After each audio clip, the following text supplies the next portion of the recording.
The following may contain language which will be offensive to some people and inappropriate for children. Still here? Then pour your favorite beverage and let's get this fucking show started.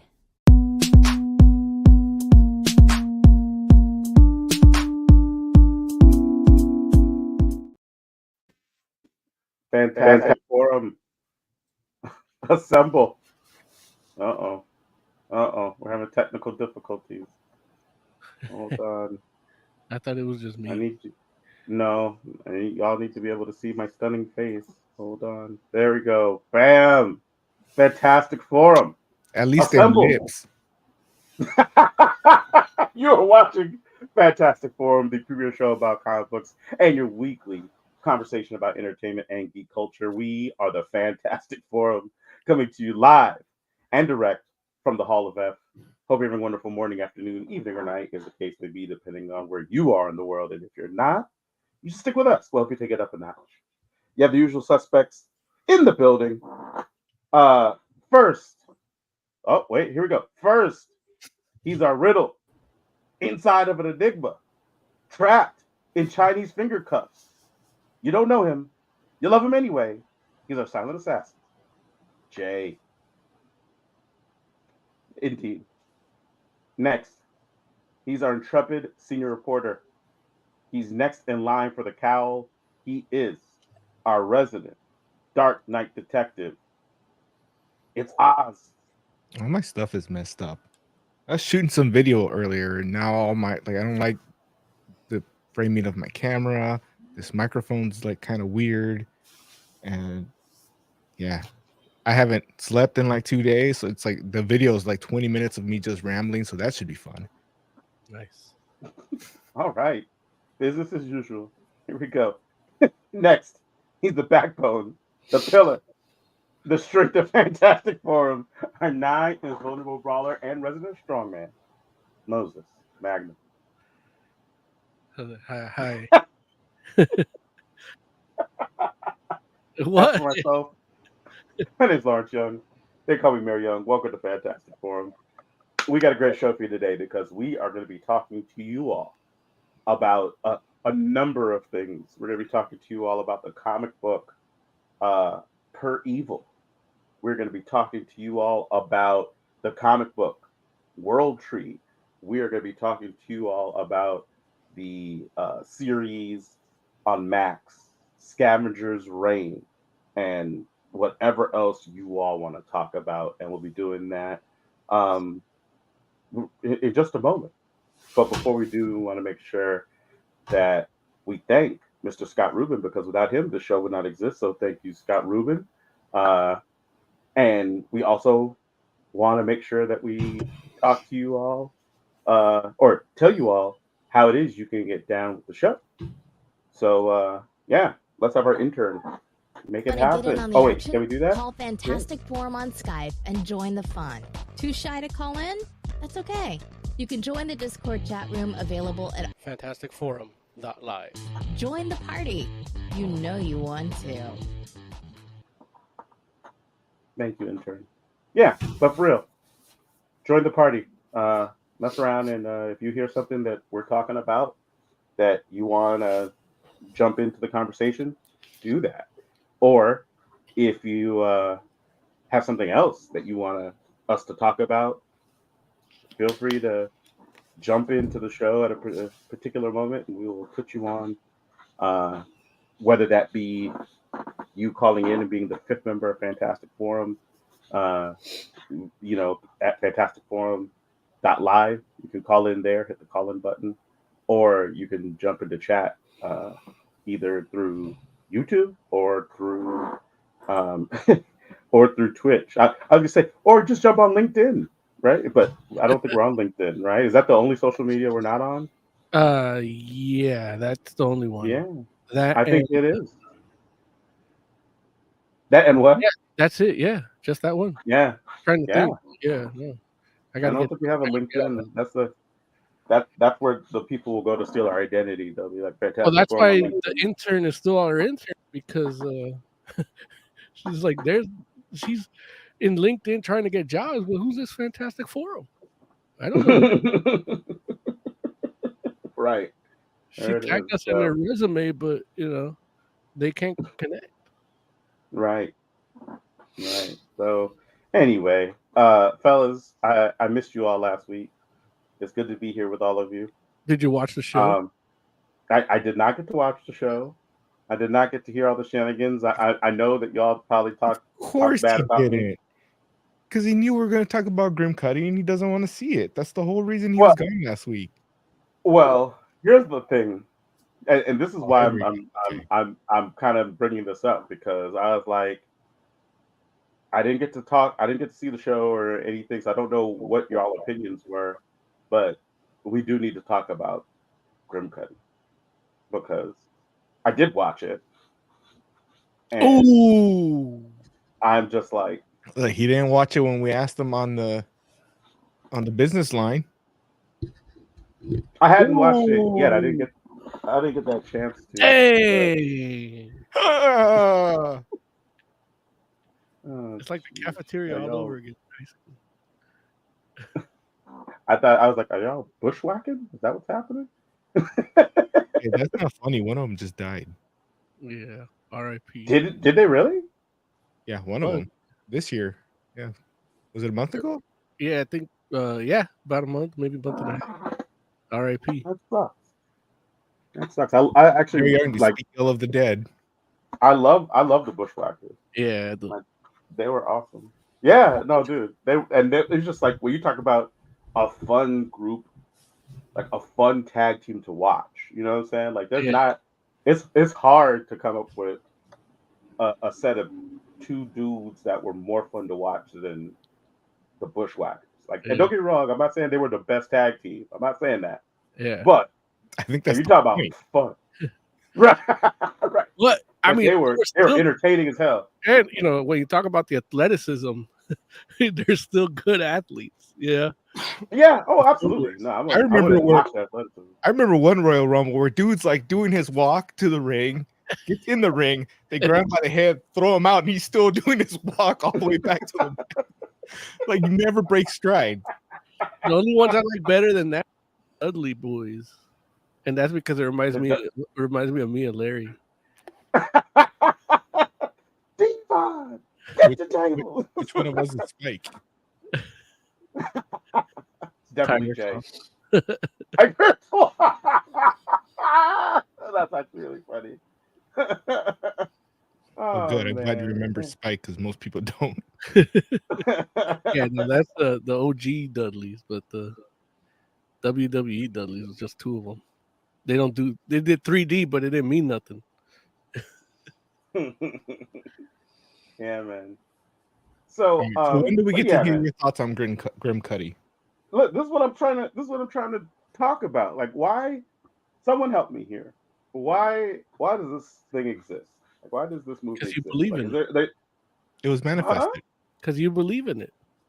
I believe in it. I believe in what? Grim Cuddy? Yeah. It's a manifestation of emotional energy. You believe people should have the movies that they want to see, and they made one for these people. Grim Cuddy. Are we talking about like in universe, or are we talking like real life? I'm talking because I don't have an answer to in universe. I need an answer to in real life. Well, that's the in universe thing. Is it's a manifestation, and they're not sure if it was created by this new fear, or if it's something that co-opted that fear to give itself like the energy to manifest physically. It's actually something that is talked about a lot in real life. For a while, people thought that the Slender Man would at some point manifest like that, and that was the whole thing. Mm-hmm. But if you listened to the show last week, you know all that. He's sacrificing the cat. Cats can see what we can't. The cats are. Oh, wait, hold on. They're fighting. On. It's in the house. It's right there. Oh shit! I just saw the cat. No, in the back. I just saw the eyes like flicker at me. It freaked me out. Like I was just joking. Yeah, you don't have that door. You don't have that door behind you today. Now he's got the cat essence behind him. Oh, And Jesus. that's that what Moochie. That's Moochie back there. What is Moochie? Did you not read Purr Evil? Oh, got you. I was like, listen, I did, but I was sitting here like Moochie. But yeah, I got you now. Oh, jeez. Listen, So basically, there was an internet hoax thing called Momo. I think you meant to say Moochie. No, you. We're That, recapping last week for you. yeah, there was an internet thing called Momo. It's this terrifying specter woman thing. And there was a hoax going around saying that it was appearing and making people kill themselves. Kids. And so they made the Grim Cuddy movie based off of that hoax. So this was an actual hoax that did happen. Grim Cuddy actually does look like Yeah. his face a little bit. So what it was is during pandemic, people were just letting their kids be on their tablets and shit, and so somebody decided to do that hoax because, you know, people aren't paying attention to their kids. They're on the house. Like, how bad? What could they possibly get into? You know, if they're all locked in their house. So, you know, there was a run on tablets and Wi-Fi adapters and everything because they're like, yeah, just leave me the fuck alone. Go on your tablet, kid. And so they showed videos of like the Baby Shark song, and then after like 11 minutes or whatever, Momo comes up and says, "Kill yourself," to the little kid, and then supposedly a little kid did it. And then Momo itself, I forget what the name of it is, but it's a statue. It's an art. It's, the picture that they showed for the hoax is actually a picture somebody took at the like Museum of Modern Art in Japan. So it's this like bird woman with a weird face. Jay, you could probably bring it up so give Larry a little bit of a nightmare. Yeah, I'm doing that now. I'm surprised Lawrence doesn't remember it. Yeah, it was in the news and everything. But you know, I mean, we were facing a global health emergency, and This is something that happened during the pandemic. yeah. Started a little bit Oh, before. Jesus. Look at Larry's face. Yeah, probably a little What the before. Yeah, heck? Dude, come and on. if you actually What see is the that? full body, it's tight. Like, it's actually a really cool statue. What That is because of that hoax has now been destroyed. Oh, that's some bullshit. The guy that made it actually like ended up destroying it. Yeah, he doesn't. Okay, so and it like that shares like some like it definitely I could definitely see that this could have inspired Grim Cuddy. I'm gonna have to get a Momo tattoo so that his work can live on in me. What? Well, because he's an artist. He created a piece that impacted the world. He doesn't need to destroy it. I like how he doesn't. It's like the Pepe the Frog thing. Like, the guy that created doesn't like how it's used, but you put it out there and it resonated with people one way or another. You know. But back to your thoughts on the movie. What did you think? I didn't like it. Like it felt like here's the thing. I don't want to be scared. I don't like being scared. Y'all know this about me. And this joint had just or I should say, it scared me just enough for me to be like, okay, I need to get something out of this now. And then it never gave me anything. Like from a story perspective, it was just like the idea that it was based on something that actually happened maybe helps it a little bit, but I don't remember that, or I don't know that I've ever seen that image before, like during the pandemic. You know what I mean? Like, and so I'm just like,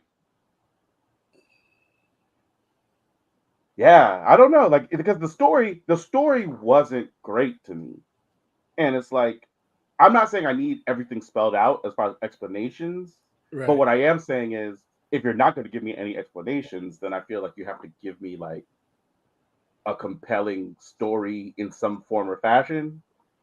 Like the only character that I found kind of interesting And I think that's solely based on the acting ability is the dad.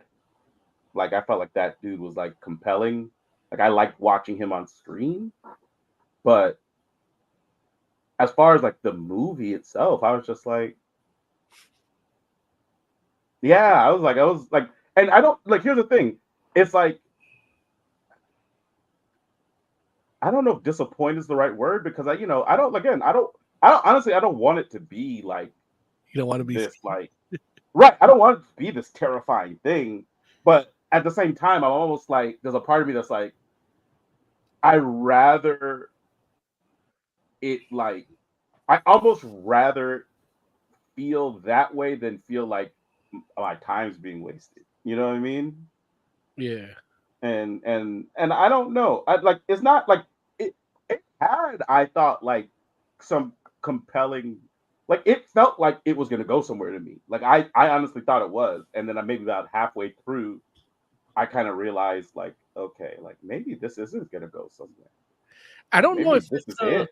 I don't know if it's a meta thing with it like that Yeah. or it isn't because that's how I feel about like every TikTok video. Like everything it's like a movie based on something like that would be fitting for me because of how I perceive the stuff presented on the internet. Yeah. Yeah, like knowing that it was based on something real kind of makes it reframes what I saw a little bit in the sense that maybe there was like a commentary there that was supposed to be happening that I didn't realize because I didn't know it was like an actual thing that had happened.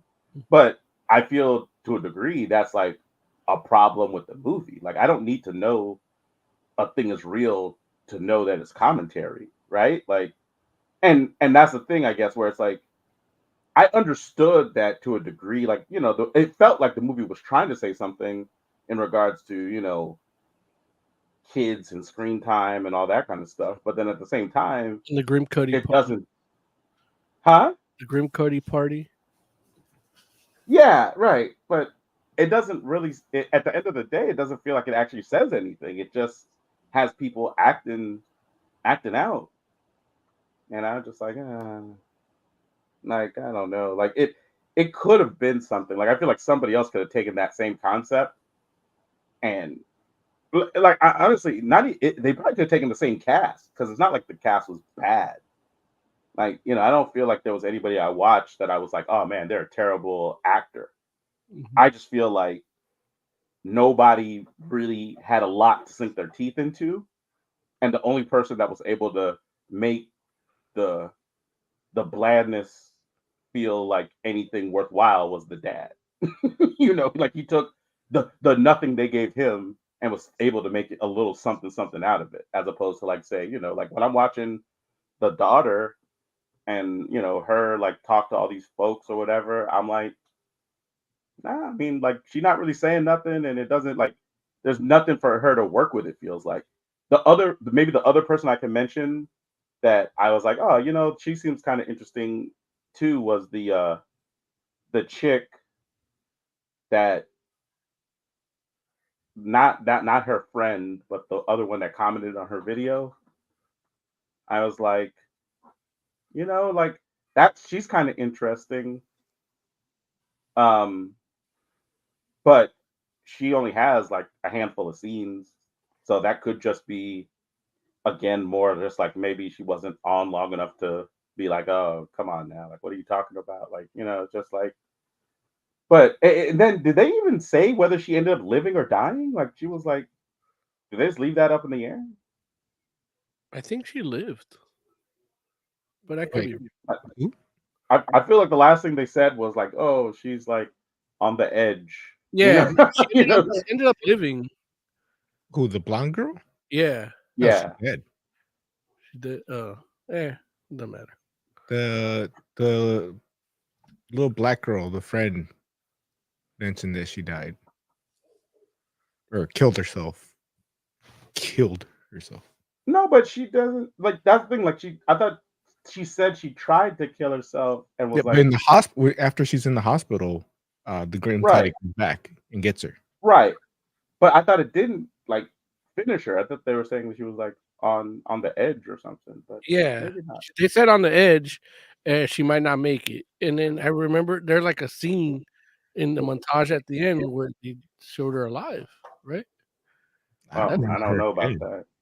It's the perfect time for Jay to go potty. that. But yeah, man, I was just like, like, yeah, it wasn't for me. No horror movie is really, but Yeah, but as far as that, like, what's the rating? Are we what, 3, 5, I think 2, I'd give it like 1? a 2. Yeah, like a 2. I don't know. What'd you all think of it? What'd you all end up giving? I don't remember what I rated. I ended up enjoying it more than I thought I would. Yeah. So that's probably closer to like a 4. But I just Mhm. didn't like the design of the monster.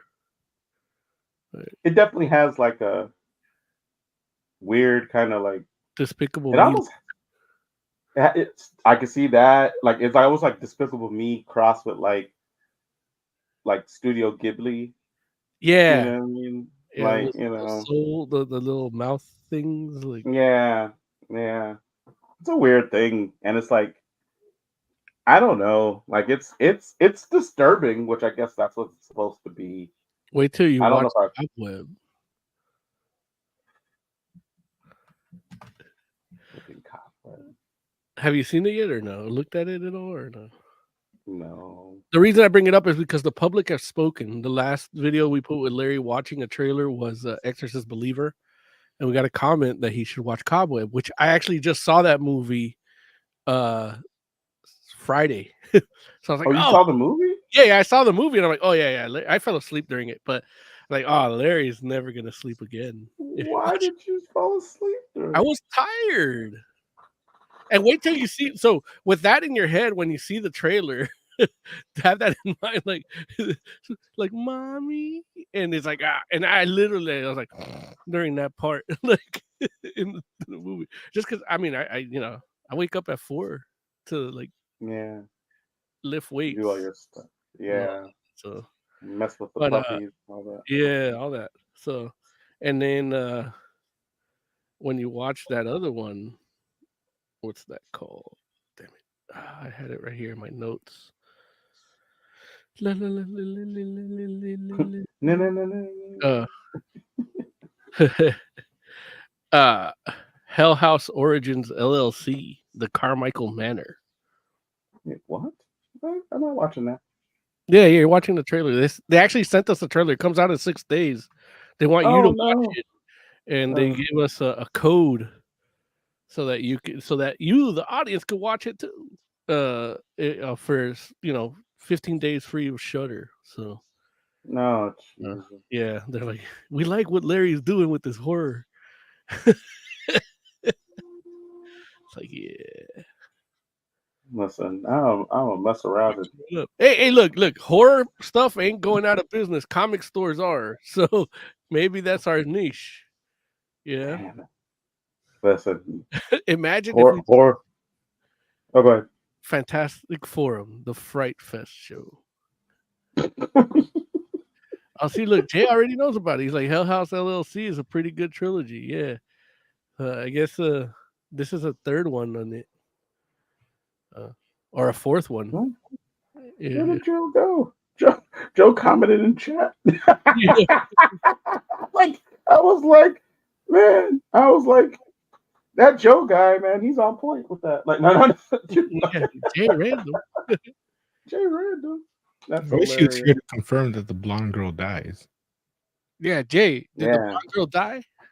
Oh yeah, it's the 4th iteration that you're gonna watch, Larry. All right. Jay, did the blonde girl die in Grimcuddy? I think she lived. Austin, she dies. Larry doesn't know. She You did. are the They left proverbial coin. They left it up in the air, I thought. Yeah. No, they actually said she died, and that's what freaks out the dad even more. Oh. Yeah. Well. Yeah, it's a weird thing. Like I would have really liked an explanation, even if it was just like a Well, what's the other movie that we saw it was like a comic book and a movie? Was it like The Silent Man or something like that? or where they go into the Himalayas and awaken this thing that's like, if you believe in it, it has power too. There's whole cold. The comic was way better than the movie, and that sounds real familiar. it's a similar concept. Well, at least the comic is a similar concept, but the movie not as much. Yeah, that's the problem with the movie. Yeah, right. Yeah, and like I said, I mean, it when watching this, it made me think about Walking Dead in the sense like in the Walking Dead, you always kind of are like, where did these zombies come from? You know? Yeah. But they don't ever tell you. And at the end of the day, it doesn't. They came from Walter White's blue meth. That's the official explanation. Walter White's blue meth. It's in the show. But that's they don't know that meth is white. Oh, you're talking about in the Walking Dead show. Yeah, in the comic, I think it's a spore from a meteor or something like that. Yeah, because it follows like Night of the Living Dead. Yeah, they don't ever like say for certain in the comic, but I thought they did. That's the whole point. I thought that was actually in the comic that it was from a spore from a meteor. Nah. Well, you don't read comics, Jay read it. Listen, I'm pretty sure I'm the only person here that's read the entire Walking Dead series. Yeah, like twice. Like it. If you're still asking where it came from, apparently not. Well, listen, I'm telling you, they don't tell you. Yeah. They don't tell you. And that's what I'm saying. But it doesn't matter because the story's compelling. You know what I'm saying? Like, they give you enough where it's like, okay, like, you know what? Like that, like, at a certain point, you kind of almost like, it doesn't even matter because that's not what the story is about, you know? And I'm not saying Grim Cuddy should be like that, where it's like, it doesn't matter where it came from. Like, I'm not saying because that doesn't feel like that's in the spirit of what a horror movie is trying to do. But there's a way to tell that story without giving an explanation, and it feels still like, you know, more worthwhile, I think.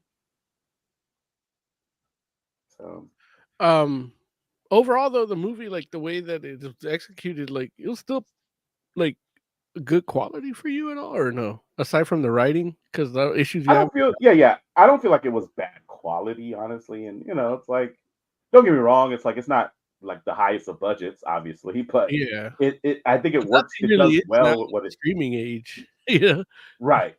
That's true. And then also too, it's like it doesn't feel like it's supposed to be. Like it feels like I feel like it was appropriate. Like, you know, like the scene that really messed me up, that got me, was when they're fighting over the phone, and then you just see like the face like on the floor or whatever, and I'm just like, what the hell, like that. I was like, why? Like, but honestly, but at the same time, I feel like that's like the worst scene in the whole movie. You know, it's like a literal jump scare, and it's like out of nowhere, and I'm just like, oh, I'm like, and I don't mind it happening because it's like, it's a horror movie. It's stuff like that's supposed to happen. But especially like where if he's being manifested, because that's where the fear is. It's like fear and adrenaline from fighting, and you know. Yeah. Right. Yeah. So, you know, I mean, yeah, they do give, I guess, that kind of explanation where it's like the parents, and like I got that much. That it's like it's the parents' anxiety that manifests the thing. And you know, it's like, yeah, you're sometimes some of the kids are attacking their parents because that's how you like when that anxiety gets shifted away, then the thing goes away. But I'm just like, why would the parents' anxiety manifest into something that would hurt their own kids? You know? And then on top of that, it's like, why is that joy only happening with some parents? Like what, are the other parents just like super chill, or is it like what, the kids? No, I mean, they don't consciously create something to hurt their kid. Yeah, it just feeds off that fear. It's feeding off of it. So it's hysteria. Giving them a reason to get more hysterical. Yeah, and that's kind of like, I mean, from a you know, me being an expert parent is it's kind of like, sometimes, if you're a helicopter parent, like everything happens to your kid, like, so you got to kind of just let him, yeah, he's gonna scrape his knee, yeah, he's gonna do, yeah, he's gonna try meth, like you just gotta be there for them. Yeah, he's gonna try meth. That's what happens. Yeah. But it's just one of those things, like, you kind of just gotta let you teach them again. All these The biggest hysteria for me comes from religion. That's the biggest belief that is hysterical, but it's just become such a norm that nobody sees it as mass hysteria. But it Right. is, part of that religion says, hey, you raise your kid right so he can make the right decisions when he's on his own, when you're not there, and and a lot of people don't put faith in that. They become these weird fucking parents, and that, if anything, that's one of the messages that because they were, when the kid was away from the house, was when they were more scared. They tried to Yeah. lock everything. So that's the message for me. But it's like, what? If the kids are on the internet, they're gonna see pussy. They're gonna see titties. You just gotta let them know. It's like, yeah, you gotta respect that pussy and titties. Yeah. Is that what they need to know? At least me as a parent, that's what I would say. It's like, yeah, it's just there for you, but it doesn't belong to you. Yeah. You still need to buy it a cheeseburger. You still need to buy it. All the stuff I got away with at that age, I can't imagine growing up with this internet. Yeah. Like, honestly, I think I felt like I did more because there wasn't internet. Like, once I had internet, I didn't leave the house. It was dial up and not like mobile. Yeah, it just really took a long time to download. Yeah. Right. It's like 7 of 9 naked.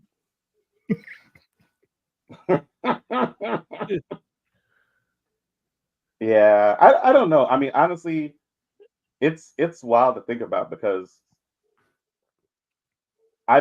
sometimes I feel like the kid I was probably better made for this day and age. Like I would have been.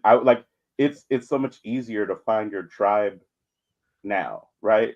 Yeah. And it's like the internet, like, and just because of who I was as a kid, which who knows, maybe I'd be different if I was brought up in this environment, but who I was as a kid, all I needed was like to know like where I could go to find people that like the stuff I like. And it's like that's what the internet today is all about, right? And sometimes that goes down a dark place, but most of the time it doesn't. Most of the time it's just anime nerds, right? Well, it's like you got your bronies, your anime nerds. Right. Man, you guys got some hell of a firewall at your place. your gay white supremacists. Your gay white supremacists. Your black white supremacists. Like, they find their places. Yeah. He's joking, but they're there. No, I know. No, listen, you don't have to tell me. You ever heard Jay say the blacks? I know. Nah, Jay knows there's not supremacy. Oh man. So, but anyway, yeah. Okay. Man, I don't know if we're gonna get Jay back or not, man. I guess his internet. We're stalling to see if he probably thinks the show's a rerun from last week. All this sounds familiar. Damn. So I don't know. I mean, I guess we can maybe like give him a minute and we can start. Yeah, I don't have any of my sounds, so I can't do the sound, and I don't have control over here, back end control on StreamYard, so I can't. I think I can do it. All I got is comic book news. Yeah. No, I mean I can do like let's actually, like, why are you joking? Like, do I even have? Do we have the comic book reviews in this? Like, we may not, huh? If you want a vamp, I can grab it real quick. I see comic book news. Oh no, I think I see it here. Hold on. Let me try this.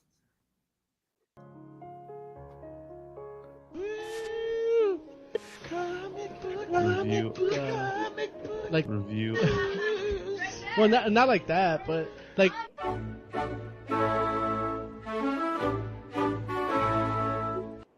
There it is. Why did that sound like it was breaking down halfway through? That's StreamYard. Oh, because no, I actually kind of like that. I was about to say, oh, you mixed it into a horror thing. That's kind of cool. And then it did normal stuff. Yeah, nah, StreamYard Oh. does weird things. Like it doesn't play it. You hit play and then it stays quiet for like a millisecond, and then it slows down to make up for that 1 millisecond. Like it's weird. I thought I was the only one that noticed. But yeah, Jay said to go on without him. Like shit's not working. No, I'm sorry, Jay. Sucks because I Okay. really like to talk about Scavengers Reign.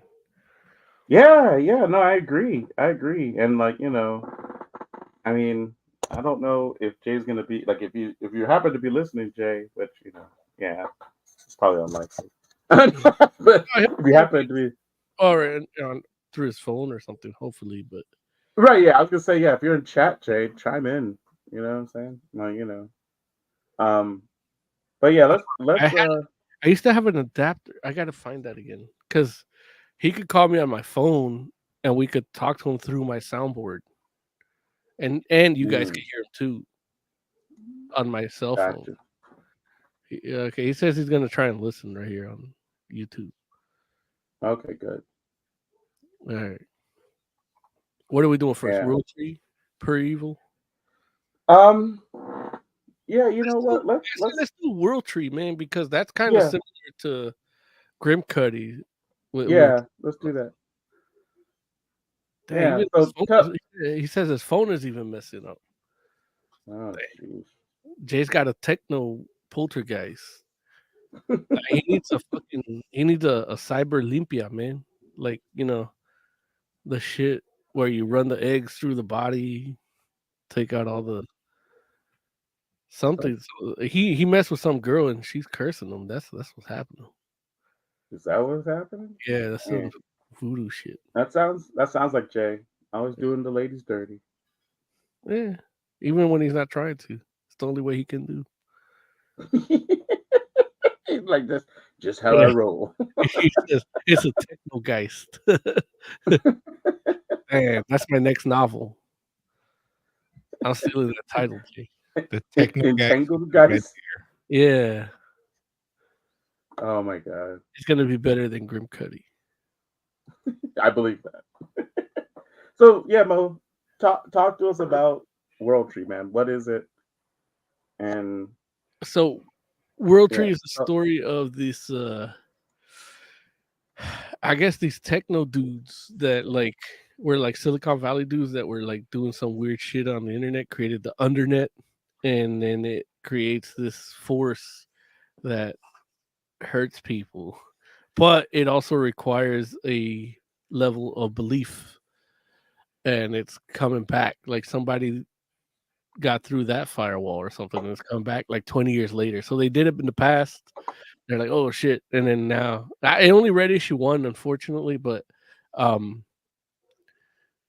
that's as far as I got in issue 1 was that. And then there's a naked girl with tattoos on the cover. So who doesn't love that? And that's in the comic too. Like the comic, the cover doesn't lie to you. Yeah. So well, yeah, Larry, I believe you read more than issue 1, right? Like you read it, Yeah. started. So Yeah. I've actually read a couple of them. yeah. But Oz, did you get to read this book? I read the first one. Okay. What All the was way your take through. on? Look, which is definitely saying something for Oz, depending on the book. So what does that mean for World Tree, Oz? Not safe for work. That's Right. for sure. Yeah, it's just like Mo said, something escaped and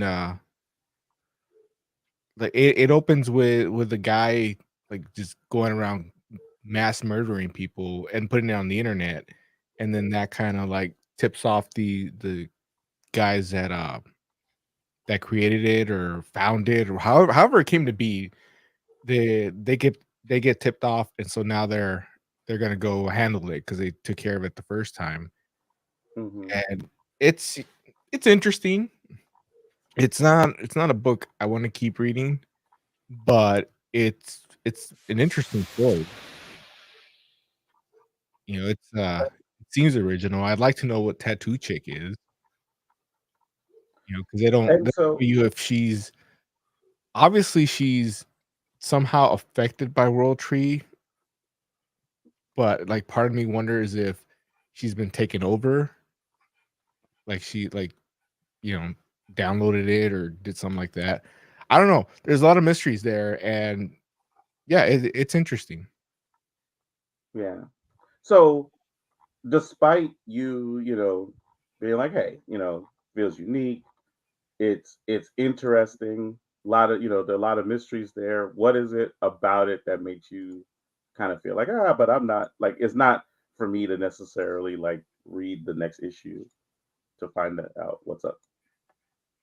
It's just not really my thing, I guess. I don't know. Like I really am interested. I was interested when I was reading the first one, and Hmm. I wanted to read the next one, but we had like other stuff that we got to talk about today, so I kind of switched over, and it's just I know Right. I'm not gonna get back to it. And I That's just because fair. I say that doesn't mean it was bad or that I didn't like Right. it. It's just not something I'm gonna get back to. Right. It might be like a trade paperback situation when somebody hands it to you. Yeah, maybe like in a couple of years, I'm walking by. Oh, they don't have comic book shops anymore, huh? Oh, jeez. Well, not in LA. I got four. Oh, I got four like within 10. And anyway, yeah, like if I'm walking down the aisle and I see it in a trade, yeah, I might pick it up full price too. yeah. Jay says he's gonna give you spoilers. It's she's little sister, and she's possessed. She's little sister and she's possessed. What does that mean? She's little sister to like the dudes that created it, and she's possessed. Oh, At least that's by She's way them too type. hot to be called little sister. Wait, what? She's way too hot to be called little sister. What? Like even when she's wearing clothes, like her boobs out. If your boob is out, is that still considered wearing clothes? yeah, Yeah. it's part of the outfit. Like that's like the Met Gala or the Hellfire Gala. It's like the Met Gala. Like no, but in the Met Gala, it's like it's generous side boob. That's different than what this is happening because Right. This is like, better than that. This is like okay. This is well, like heavy metal, like metal gala. Yeah. yeah, that's what I'm saying. It's like is it really wearing clothes when your boob is like your nipples out of the thing? Yeah, you're still wearing clothes. I mean, like you be wearing a pair of socks and you're still technically wearing clothes. Yeah, pants. If you're wearing pants, I feel like if you're naked and you just have socks on, nobody's like they have clothes on. You're well, just Jay would knock a comic book down. Like if that was a sex scene, he would knock that naked. not enough nudity. He Yeah, would take it down 2 points. yeah. Like like I said, I've only read like the first couple issues, and I agree with what you all are saying in the sense that I feel like it it does set up a lot of interesting mysteries, and it feels like it's going to deliver on them. I haven't read it all the way through, so it's like I can't guarantee that, but it feels like it's going to. Um, I feel like the art for the book is like it sets a appropriate tone for the subject matter. It kind of feels like I don't know, like it does a good job of Jay, what? you can't say that word on the internet. He says her pussy isn't exposed. That counts as wearing clothes. Yeah, I don't think that's how that works. Like, But a raise of hands, who would have rather heard that like out of his mouth? I don't even think we need to take a vote. Like that's just it's true. I think I- all of us. audiences. I cursed the techno guy's seed for taking that. Vote. On the plus side, now that we got him watching us, like and subscribe, hit the button. Yeah.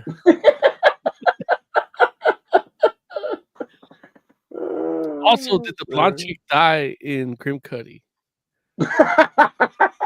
Right, exactly. We're still waiting for Right. you. You are the proverbial coin. He might be rewatching it to find out. Is that why he can't be on the show? It's like him watching the movie at the same time as doing the show is buffering too much. You gotta focus. Yeah. You gotta. Some things are just important. Right.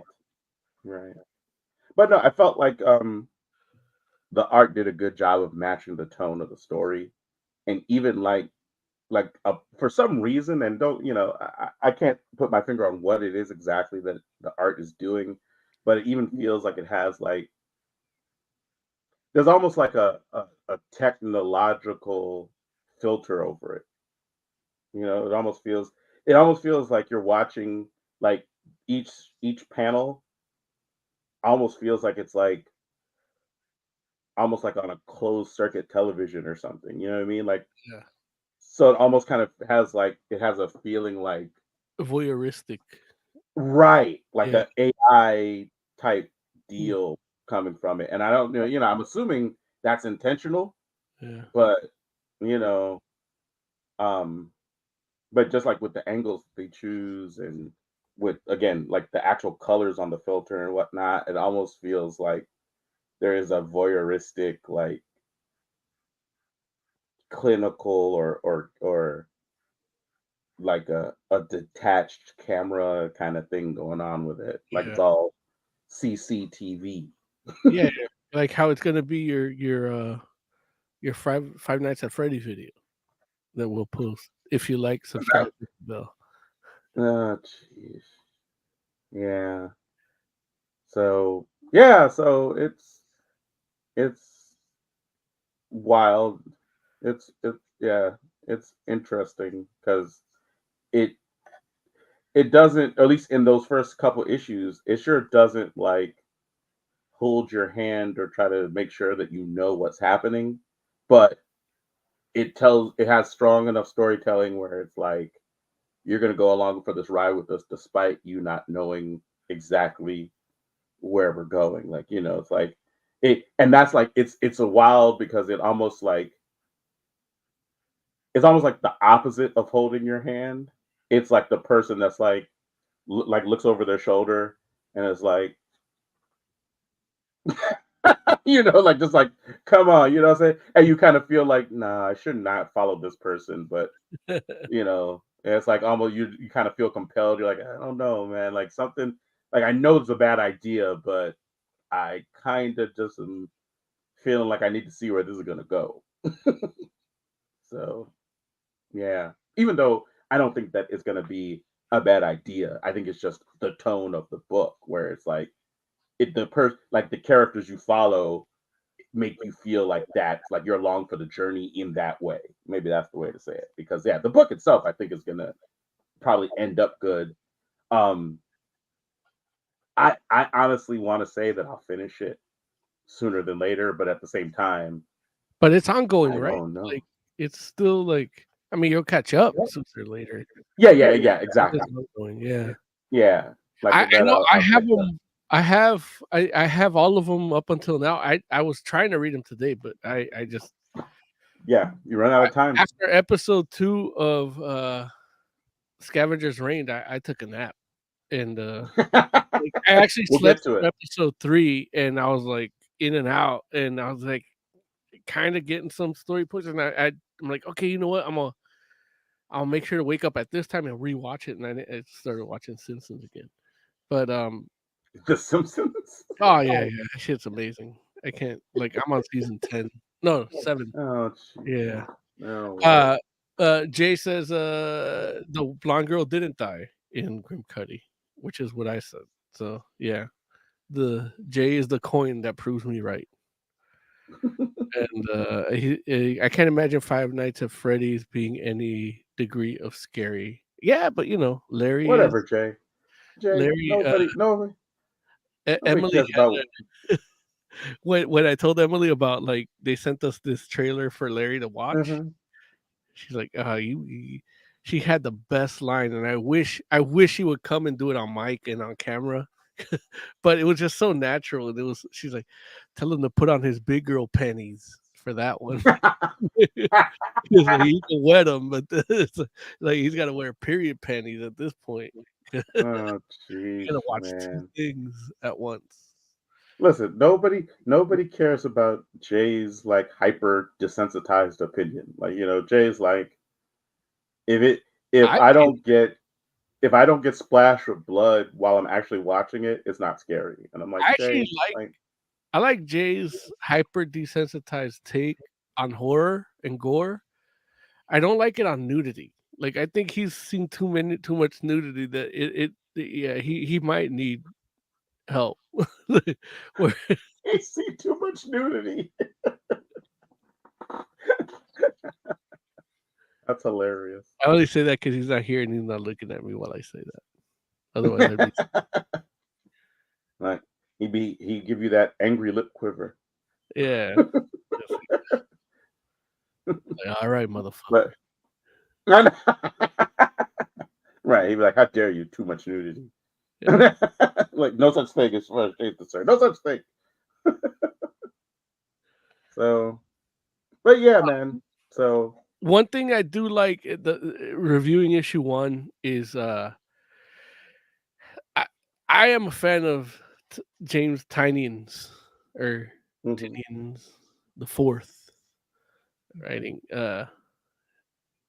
Like I love how he starts comics. Like they're always in the middle of something, and Yeah. that's how they taught me when I was in film school. That's how they taught me to start a script. Like even if you cut Mhm. it out, like write the Mhm. coolest kill scene, start your script with that. When you shoot it, maybe that'll be part of something else, but just start it with that because when somebody opens a paper and wants to be thrilled, like you got to thrill them in that first 2-3 pages, and he Mhm. does that in almost every fucking book. And it's like Mhm. it's almost formulaic for him, but at this point, it's like his style because all like what he does ends up being good too. Like I don't think I've like the worst thing I've read from him had been maybe something that like editorial put the kibosh on for DC or something. At this point, any of Mhm. these independent books have always been good.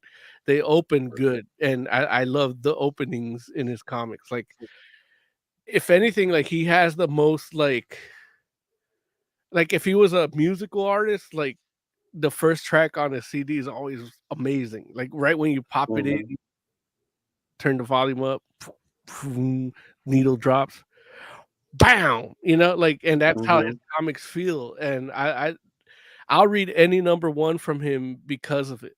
Because it's like, I will be thrilled in those 2-3 pages. Even if if I Right. like the rest of the story, or if I don't follow the story, I'm gonna have a good experience for those uh first few pages.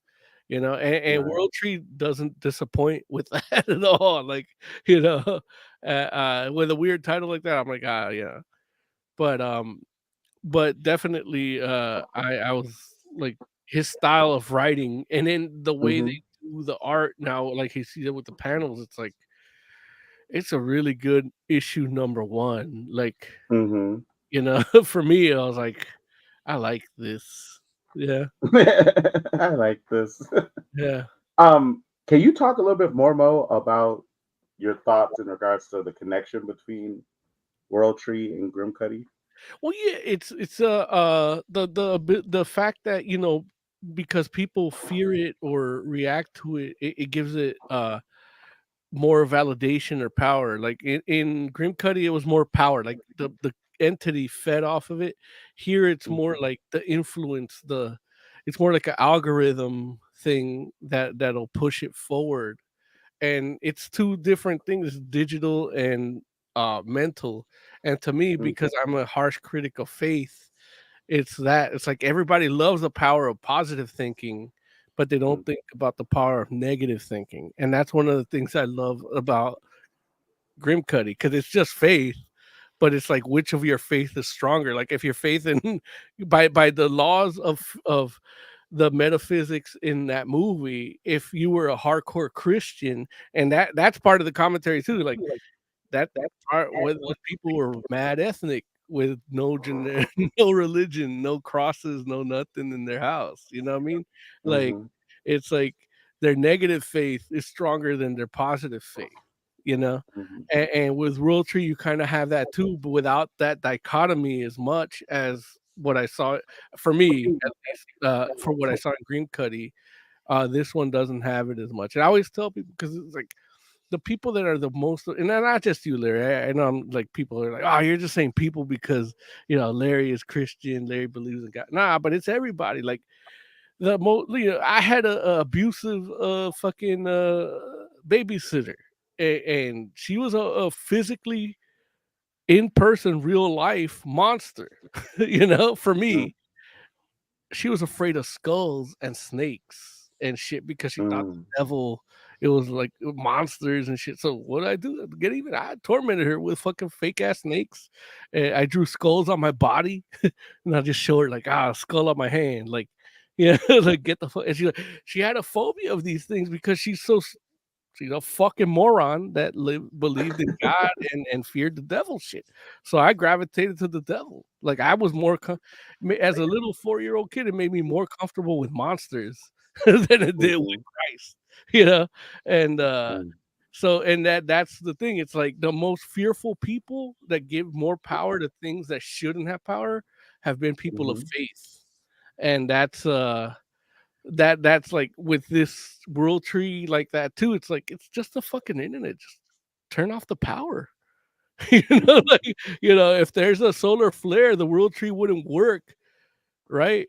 Like, that's true. So it's like it's just turn off the fuck. Everybody's afraid of it. Just spill a Pepsi on it.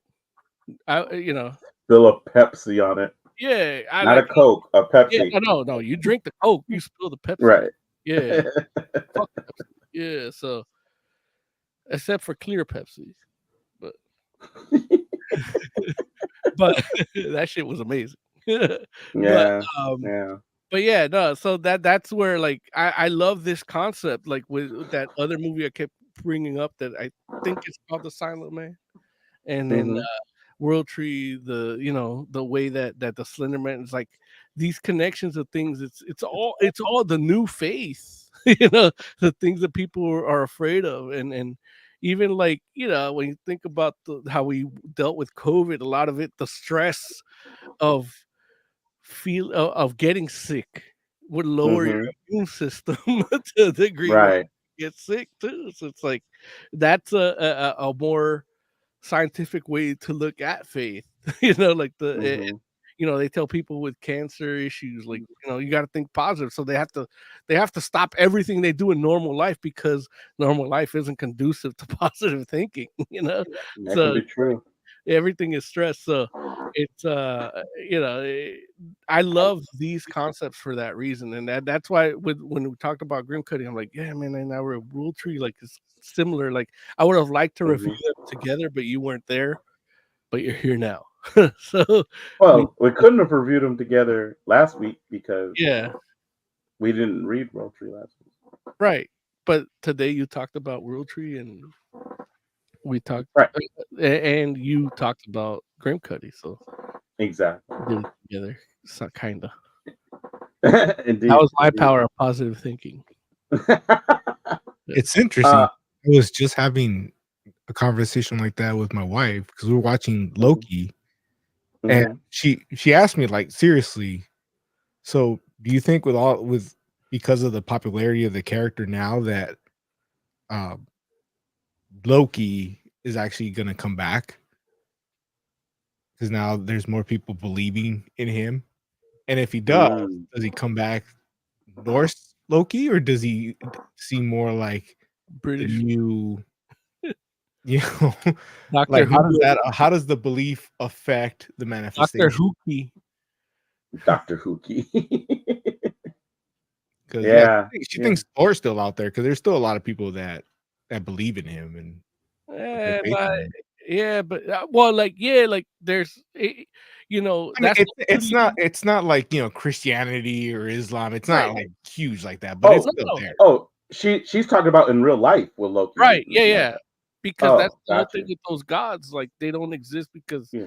mainstream society stopped believing in them. And but definitely, like I know, like in Poland, like that's the big thing. Like I'm a big metalhead, as everybody knows. Behemoth just overthrew. I like to say Behemoth, the Polish death metal band, overthrew the Catholic regime that had taken over for the last 5 years.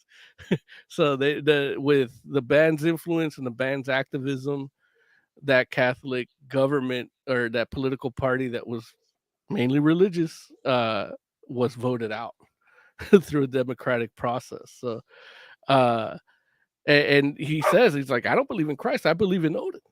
You know, I'm from here. This is my people. This is my land. Like, just because they're white people doesn't mean they're not natives. You know, and that's how a lot of people in Norway are too. Still, like the Christians try to take over there, but they couldn't. You know, and I think they gave them a pass because they were white too. You know, because they didn't get the Aztecs that pass. You know, they didn't get the Incas that pass. Yeah. So, but it's still like they believe in it, and they still do. Like I know, like I follow the dude from Amon Amarth, the singer. It's Viking metal band, and he's actually singing religious chants when you think of that death metal that he does, because he actually believes. Like he does the rituals for Odin once a year and stuff, like the holidays and all that too. He's like a pagan, but he's only called pagan by Christian because for him it's just, this is my people, this is our belief system. And to you and to answer Amber, he's not coming back because he was never here. It's not real. It's all fairy tale. Like we're all just dust and die, and we're just rotting. We all just are born with a stop clock. the moment our the moment our the moment the sonograms gets our heartbeat, we're destined to be eaten by worms, and there's no afterlife. Loki's gonna have a great time tricking you, Mo. Hey, look, he can't. He ain't real. Loki gonna have a great time tricking you, Mo. I don't need a trick. Might already have. Yeah. Mo gonna wake up tomorrow morning with the friggin' Loki helmet on. You're like, what the hell is it? I haven't watched Loki. Is that what he says? That would be awesome. What? You watched season 1 though, right? I watched season 1. Yeah. Season 2, I watched 1 episode. I'm behind. I mean, honestly, I don't even know, like, especially like when you Nosferatu was like Dr. Hookie, and it's like you can't, like, I'm like, that's such a fair comment. Like, you can't even be mad at that, like somebody making that kind of comparison. Yeah, because in some ways, yeah, like it does feel very much like an American Doctor using Who your type like feel. Lucifer, your angel of deception, as like your hero in a science fiction like time stream thing. Like, and it fits in the comics, for the comic shit, it fits fine. Like, but it's still, it's like, which is like, are the comics fans like, are there more like OG Loki comic fans that don't like the show? Are they believing more than the actual people that believe in the old time religion? So it's like, if we're gonna believe with them, the comic one would have already been here since Journey into Mystery 6, when they did those really good stories, Larry. Remember that Journey into Mystery run from like a few years back, that it was Loki as a little kid and shit? Oh yeah. No, like, yeah, that Kid Loki was was good stuff. that comic sold more than the actual people that believe in Loki. So Yeah, he should have came back then. If that, funny. by Amber's query. Logic. Yeah, not logic, Yeah. query. Oh. Yeah. Yeah. Oz, how did you feel about the art for World Tree? It was fine. It was good. It was I don't have any complaints about it. Yeah. Major complaints about it, but it didn't wow me. we read 2 books for this week, and the other book I think had like way better art as far as comparison. Like if we're comparing on its own, it's fine. You know, Mm-hmm. it's not bad. Right. It's, let's say, a little bit above average. Okay. Okay. I did see in chat, Jay said, some people burn and deny the worms their meal. I'm not exactly sure what that's in reference to. Oh, that he's talking about Cremation. my dad. Fuck. See. It's He's cremation. right there. Yeah. No. I mean, I understand it's cremation, but like, why would he just like? What were we talking about? Yeah, Mo was just ranting about I that. just said that we like the moment we have our first, we're destined to be burned. Like we're Oh, gotcha. destined. Yeah. Yeah. You know, that is proverbial. That is metaphorical. But either way, like that ash would be good fertilizer. Like, Well, you put the ash on your forehead. well, I have a granddaddy. I have that granddaddy purple seeds, granddaddy purple marijuana seeds. So if I put my actual daddy to fertilize Please granddaddy don't purple, smoke your dad. oh, I'm gonna do that. No, shit. he's not gonna smoke his dad. He's gonna grow something that he can smoke from his dad. No, I'm gonna snort him. I'm gonna throw him in the whiskey. Like, you know, his birthday's coming up. It's gonna be a good time. I was actually thinking of putting googly eyes on his urn, like, and have him be a character here. Like, it's gonna be so great. He didn't have a sense. We should rate World Tree. His sense of humor wasn't that great while he was alive, but it's gonna be great when he's dead. Oh, Jesus. My cousin's watching. He's like, "You bastard! I loved him."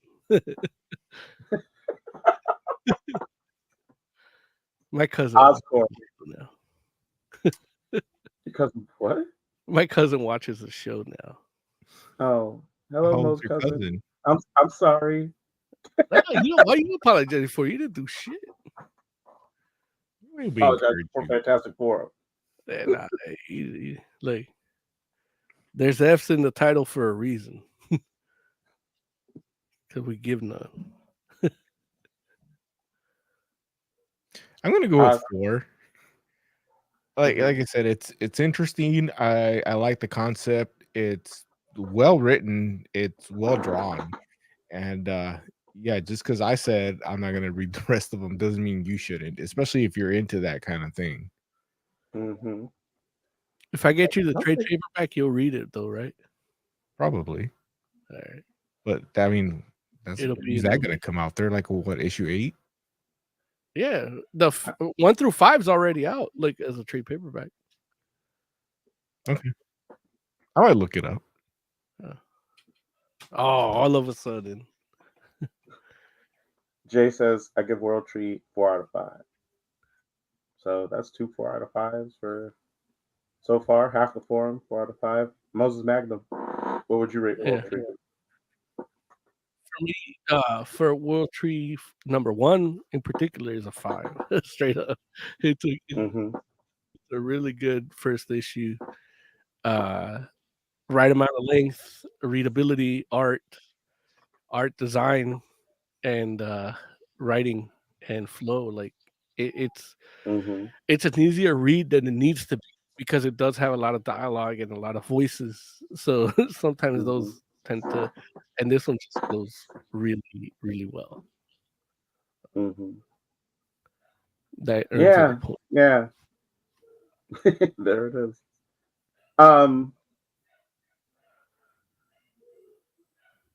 Listen, it's hard because the book is really good. I think my rating is 4.5, and I think I'm trying to figure out, like, I'm not 100% certain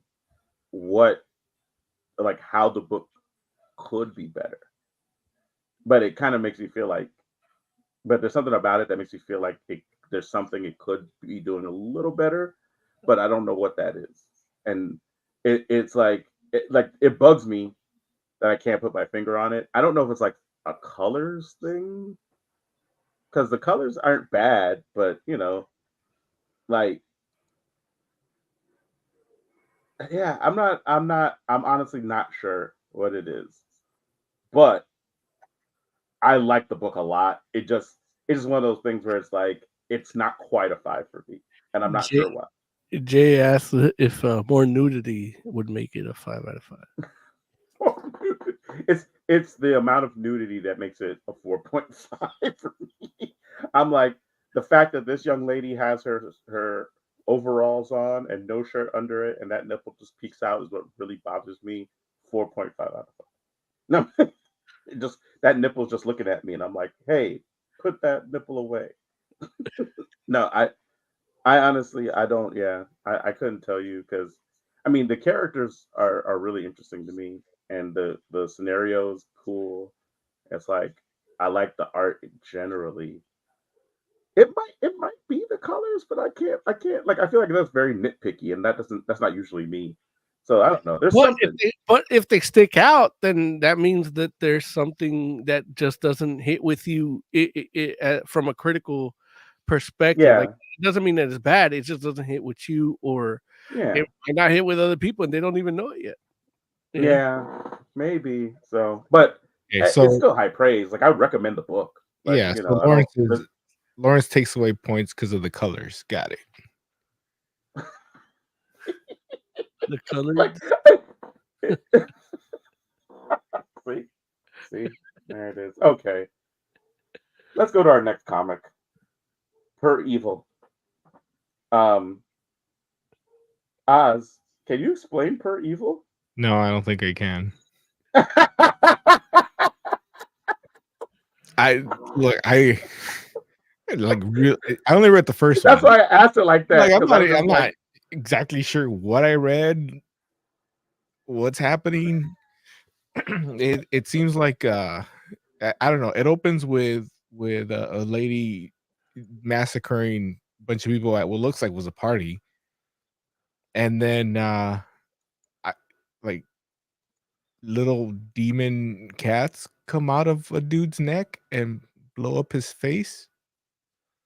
That's, so there's like demon cats or something that are either controlling or controlled by or within uh, a person, and for some reason the person's mom, because I'm not sure if that's really her mom or just like a caretaker to this entity, It's her mom. has to She's the I think vessel. it is her mom.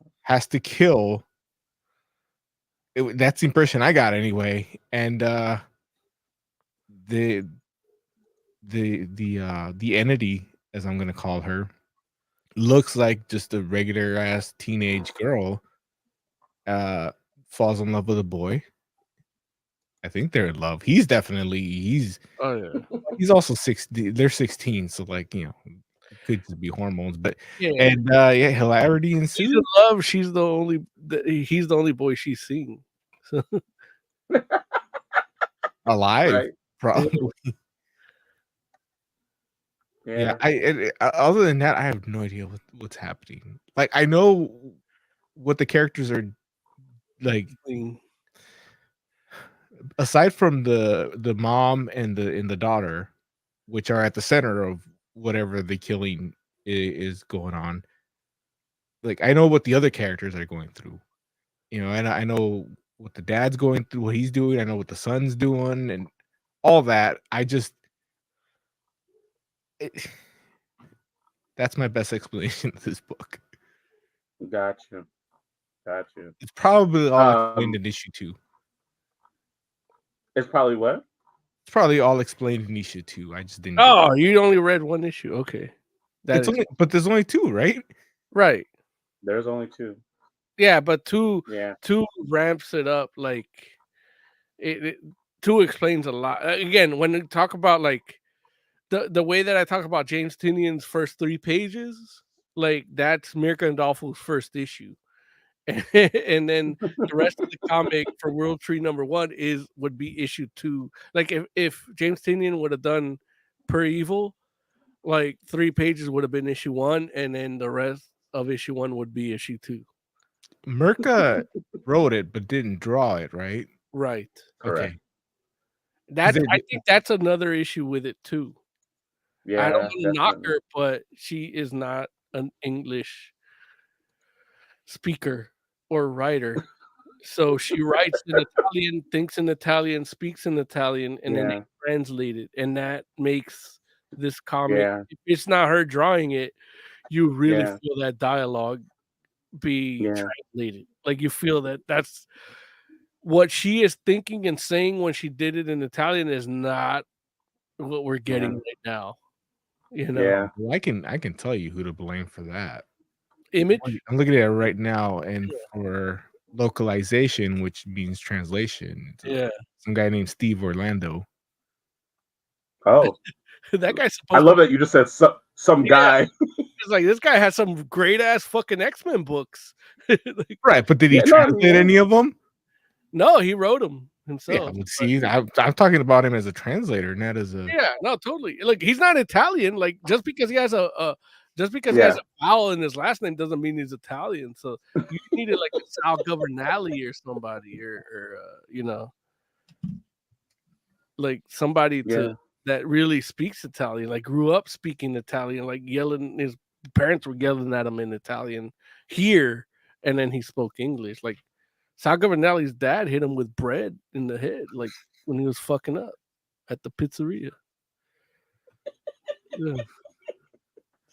Why you laughing? Like that's true. That's his trauma, man. Like you know. but yeah, like I agree 100% with what you're saying, Mo. Like it, like not only, and don't get me wrong, like I'm not gonna knock, like Merca and Dolfo can't draw everything, right? Right. Yeah. So I get it. And she They'll has have the stories, imagination, right? and Exactly, it needs to and come out. right. So I'm not gonna knock. And we're gonna pay for it as it comes out. Right, you're right. So Uh, I'm not gonna knock her for not drawing the book. You know, at the same time, when you see Merca and Dolfo's name on a book, whether it's there as the artist or as the writer, there's a certain standard I think that her name invokes, and I'm not sure that this book meets that standard from a visual standpoint, unfortunately. And that kind of sucks okay. because I feel like and I don't know if I'm wrong. Like You're maybe wrong. I'm wrong in You're feeling wrong. that way, Yeah, but yeah. I don't think I'm alone though. Yeah. No. I do enjoy the art. It's just not hers, but definitely like is it even in English? Is it even her writing? Like I'm at this point, like where I Yeah, was with with manga, where it's like, should I just learn Japanese? Because like I might need to learn right, Italian to really get what I want out of this book. This right. book in particular, this is the one I feel because if she's if she's being translated and she's not drawing, like, do I really want to read this as a Mercandolfo book? You know? Right. And I don't give a fuck if it's Steve Orlando. I don't give a fuck if it's fucking Alan Moore.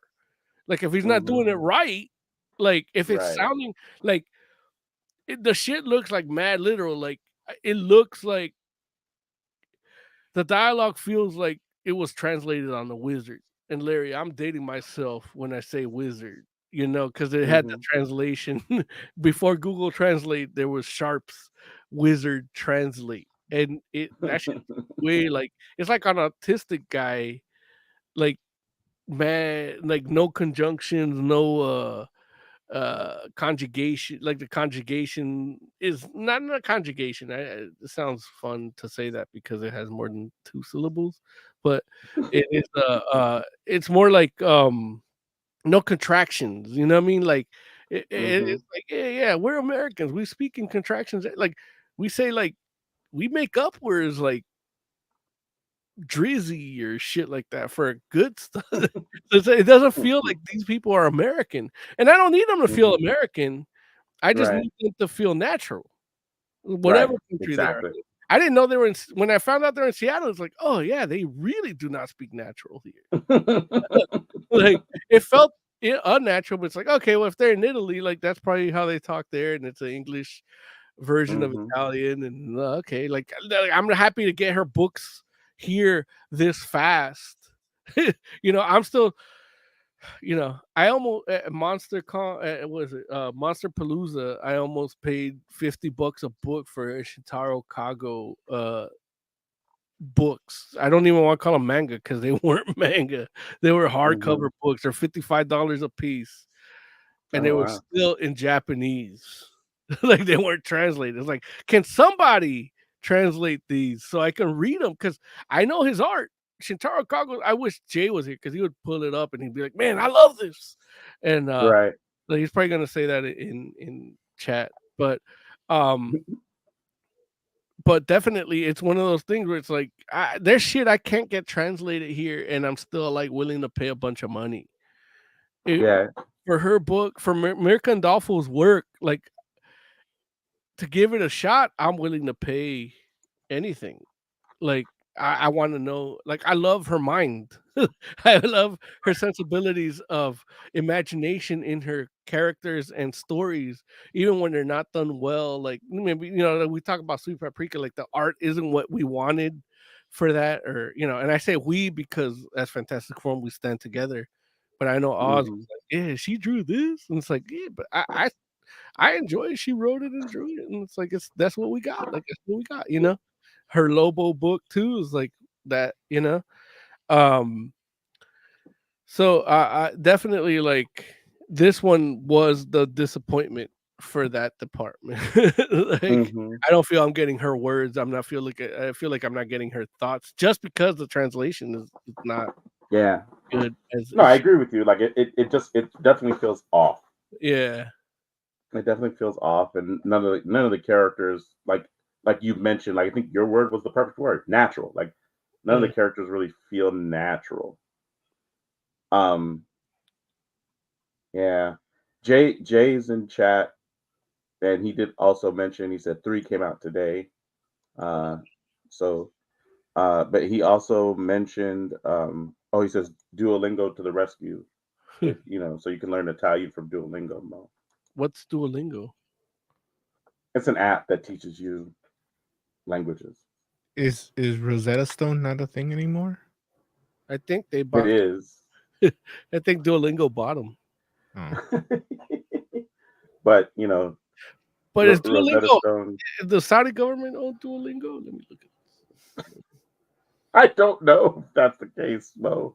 Why would make you? Yeah. What would make you feel like the Saudi government owns Duolingo? Oh, because petroleum is a finite resource, so they need to diversify. So apps and IPs would be, and if they bought Rosetta, like they did Live Nation, they bought Live Nation, and we're all fucked because of it. So, yeah.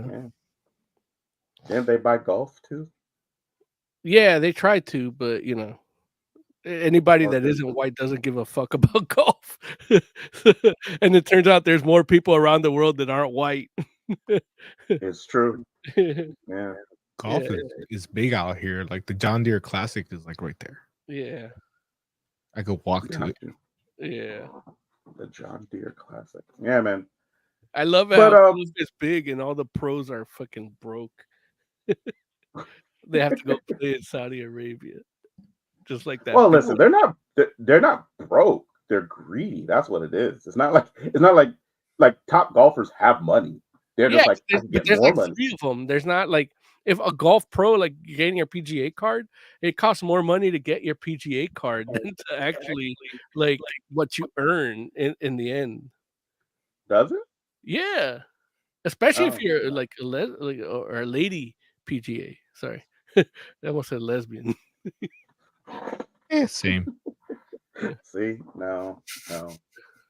Hey, my niece taught me that, and she's a lady PGA. But yeah, like I mean, the story, like I think Mo's right in the sense that if you read issue 2, it definitely lends more of an idea of what's happening. But I think from issue 1, you can kind of infer, or at least I know for me, I'm like, okay, I think I see where this is going. But you never know. It's like it's only it's 3 issues, as Joe has let us know, but it's like one of those things where the mom obviously, or not obviously, but probably made some kind of deal with like a demon or something for success, Nah, right? they did a pagan fuck ritual and they just thought it was funny hippie-ish. Right. But then You've all isn't done that that, the right? Like nothing came of it. Like, but the kid is like demon infused or something, right? I guess, but I guess she should have swallowed. Like that's the lesson here, youngins. uh Jay mentions is a 6-issue series. And right now the joint, like, more likely than not, an issue will come out next month. Actually no, I'm sorry. Jay said issue 3 came out Today. this week, right? Yeah, so Today, next right? month 4 will come out. Yeah, well, no, we'll see, because it like it issue 2 was supposed to have come out, like, I think it came out in September, but it was supposed to come out in August. I blame Steve Orlando. It's definitely Steve Orlando's fault. Like really, like that's the dude you get like from Image. Like, can you translate? Steve Orlando's done a lot of comic work though, like everywhere. That's what I'm saying. Like he gets comic work. Like he's not the dude that needs to be translating. Like I met a guy that would translate comics. Like I actually met a guy that he worked for Viz Media. He was a lady friend of mine's brother, and he was he would translate. He was the dude that wrote the Viz Media English comics. Like when the big ones like Dragon Ball Z, when they weren't doing them as manga, they were doing them as comics, like try to get that market. Like he was the dude, and he was not just a translator, but the letterer. So he would letter it in English too. So he would get in 2 pages. And it's like that guy hadn't done nothing since. Like I think he started a dojo somewhere, and does he know Italian? I wish. Because maybe that's the thing. Like I'm assuming Steve Orlando must know Italian. Those Pokemon comics from Viz Media were like tight. Like they felt like English to me. Look, you guys got to remember it's difficult to translate Italian onto the comic book page, because how do you get the hand movements? You gotta. That's the artist's fault. That ain't the writer. Yeah, that ain't Orlando's fault. Honestly, I think I really think they picked him out of racism. Like he's got a vowel in his last name too. Starts with one, ends with one, and it's like, yeah, he's Italian. He's like, dude, like my family was here on the Mayflower. But what? They might have been. I don't know. I never met Steve Orlando. He could be. Yeah, he could be Cornhusker white. Yeah. Okay. Like I love we have all the speculation about Steve Orlando, what he's doing and how he's doing it. Really right? want to interview him. Well, I want to ask him how hard. Like I want to ask him how hard was it to translate Mir Gandolfo's Italian into English, and if he's like, "Oh, it wasn't hard," no, I'm like, oh, "Okay, that's all I need to know." Listen, but look, and here's the thing: I messed around and was like, "Oh, it's obviously the same Steve Orlando," but it could technically not be. It could be just a guy named Steve Orlando that has never written. You know that is fucked up. If that's the case, that is fucked up, because the film industry makes you put like Steve M. Orlando or Steve A. Orlando, or like you can't have the same name in the same industry like that. Like you need and that's fucked up, because now they're trying to sell me twice. Steve Orlando collaboration. Yeah, like I like this X-Men shit. I like this. Yeah, what if it's a totally different Mirka Andolfo? It just happens to have the same name. Dude, I'll be so pissed if that's the case. That would be funny. Man, like I don't even know how. It's not even Italian. Like she's French. Yeah. How what if she's Mexican? Is the name Mirka? it's like, oh yeah, this is Mexican comics. Like, I don't want Mexican comics. Like, fuck. How did y'all feel about Per Evil's art? Like, I know I kind of poo-pooed on it already, but Yeah, I loved it. like, okay, so you like it? Yeah, I like it. That's Yeah, I said earlier, I really liked it. see, I don't know, man. It wasn't doing it for me, and I think it is just Merca's name. I'm Yeah. like, I want to see Merca. Like, I'm not saying every person that does a Merca and Dolfo book or a book with Merca and Dolfo needs Well, to here's the real have question, Larry. her Like, art style. here's the real question. The translation of her words compared to the art. Like, how do I you mean, feel about the translation of her words and the execution of the art? Like, which no, one do no, you feel did a better job? the art definitely does a better All right, job. 5 out of 5. All right, cool. The art definitely is a better job, because the art's not. It's not bad. It's just Nah, man. The design of the cat, Yeah. like I love how when like Jay brought it up, you're like, oh, per evil, is there a cat in it? He's like, no, it's about a book. And then I'm like, what Yeah. the fuck? Like, there's a cat Yeah. deity, and it's like my Right. favorite cat, like the Sphinx cats, and they're killing everybody. It's like, like he pulled a Larry and was like, I'm gonna start calling Jay like Jerry, like he's Larry but Jay, because it's really like, dude, like, Jerry's a name. dude, there's a ton of cats. Like, there's a There ton are a of lot of cats cats in in here. it. Like, it ain't about like she has cat ears as her like aesthetic, you know. Like, she's a kitten. She's a wild sex kitten in the eyes of that young boy, you know. Yeah.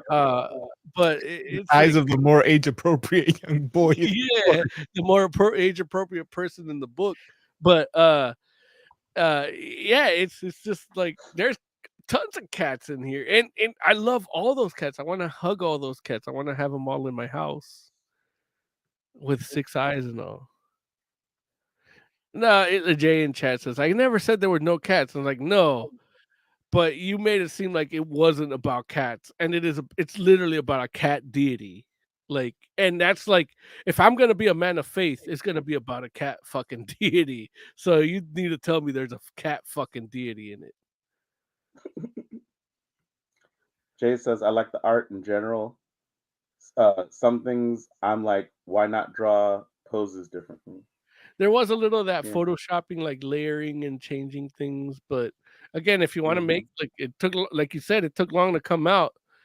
If it needs to be rushed like that, like that's the way I like my comics rushed, or I would have them rushed over other things. Yeah, she's Yeah, I hear just that. like she's like boxing her own work in what is it, LumaFusion or whatever, like, on iPad. So Yeah. yeah. Okay. Well, shoot. Look, let's rate it. Jay says I give Per Evil a 3 out of 5. What do you say, Oz? I think 4. It's again, it's interesting. It's interesting story, interesting concept. Just because I didn't know what the hell was going on in the first issue, and while you guys were talking, I kind of like skimmed through issue 2, and yeah, you get a lot more explanation. So yeah, I blame the half the problems I have with the story. I blame on the translator. Yes, but it's good. It's worth picking up. There you go. Moses.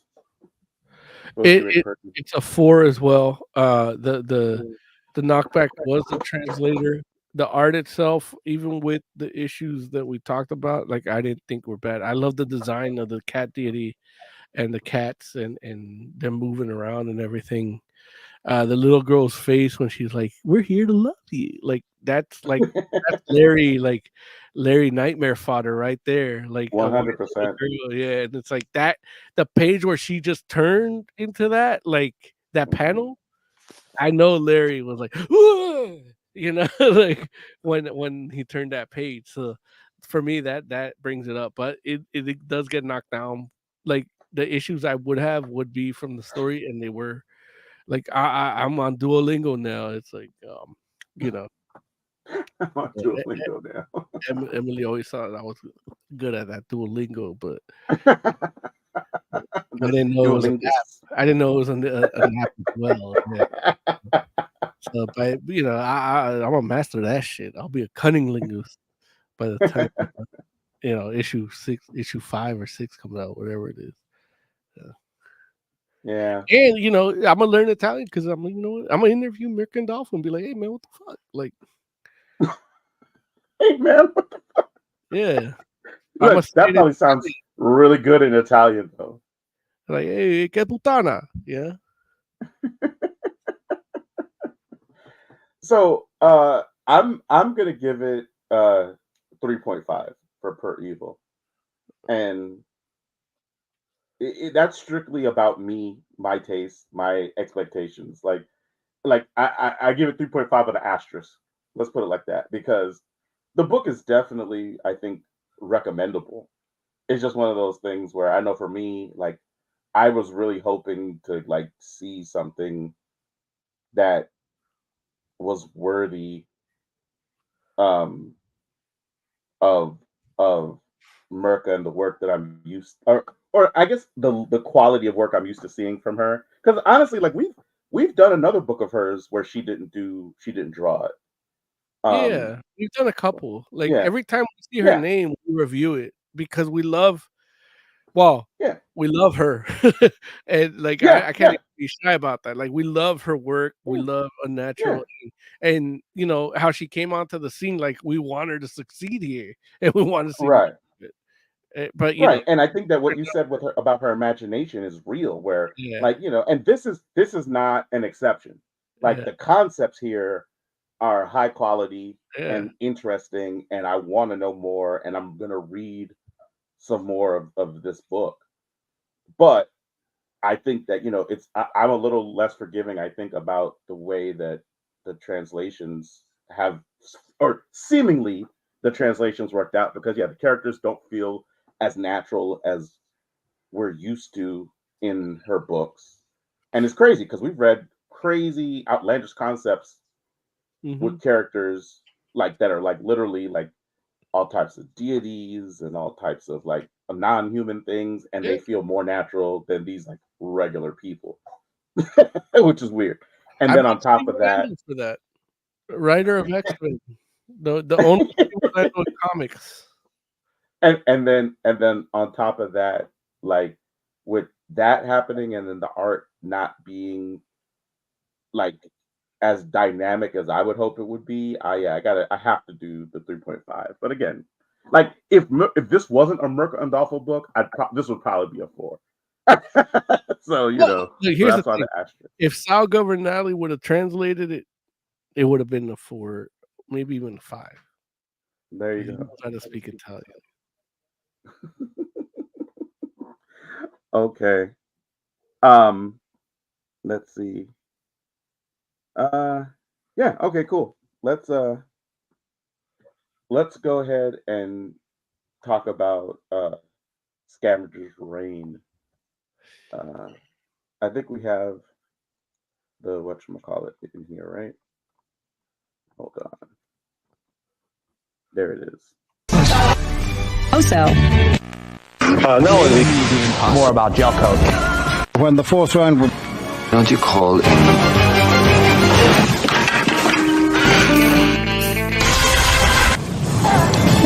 Does it look good already? Jumbo Scampi for limited. All right.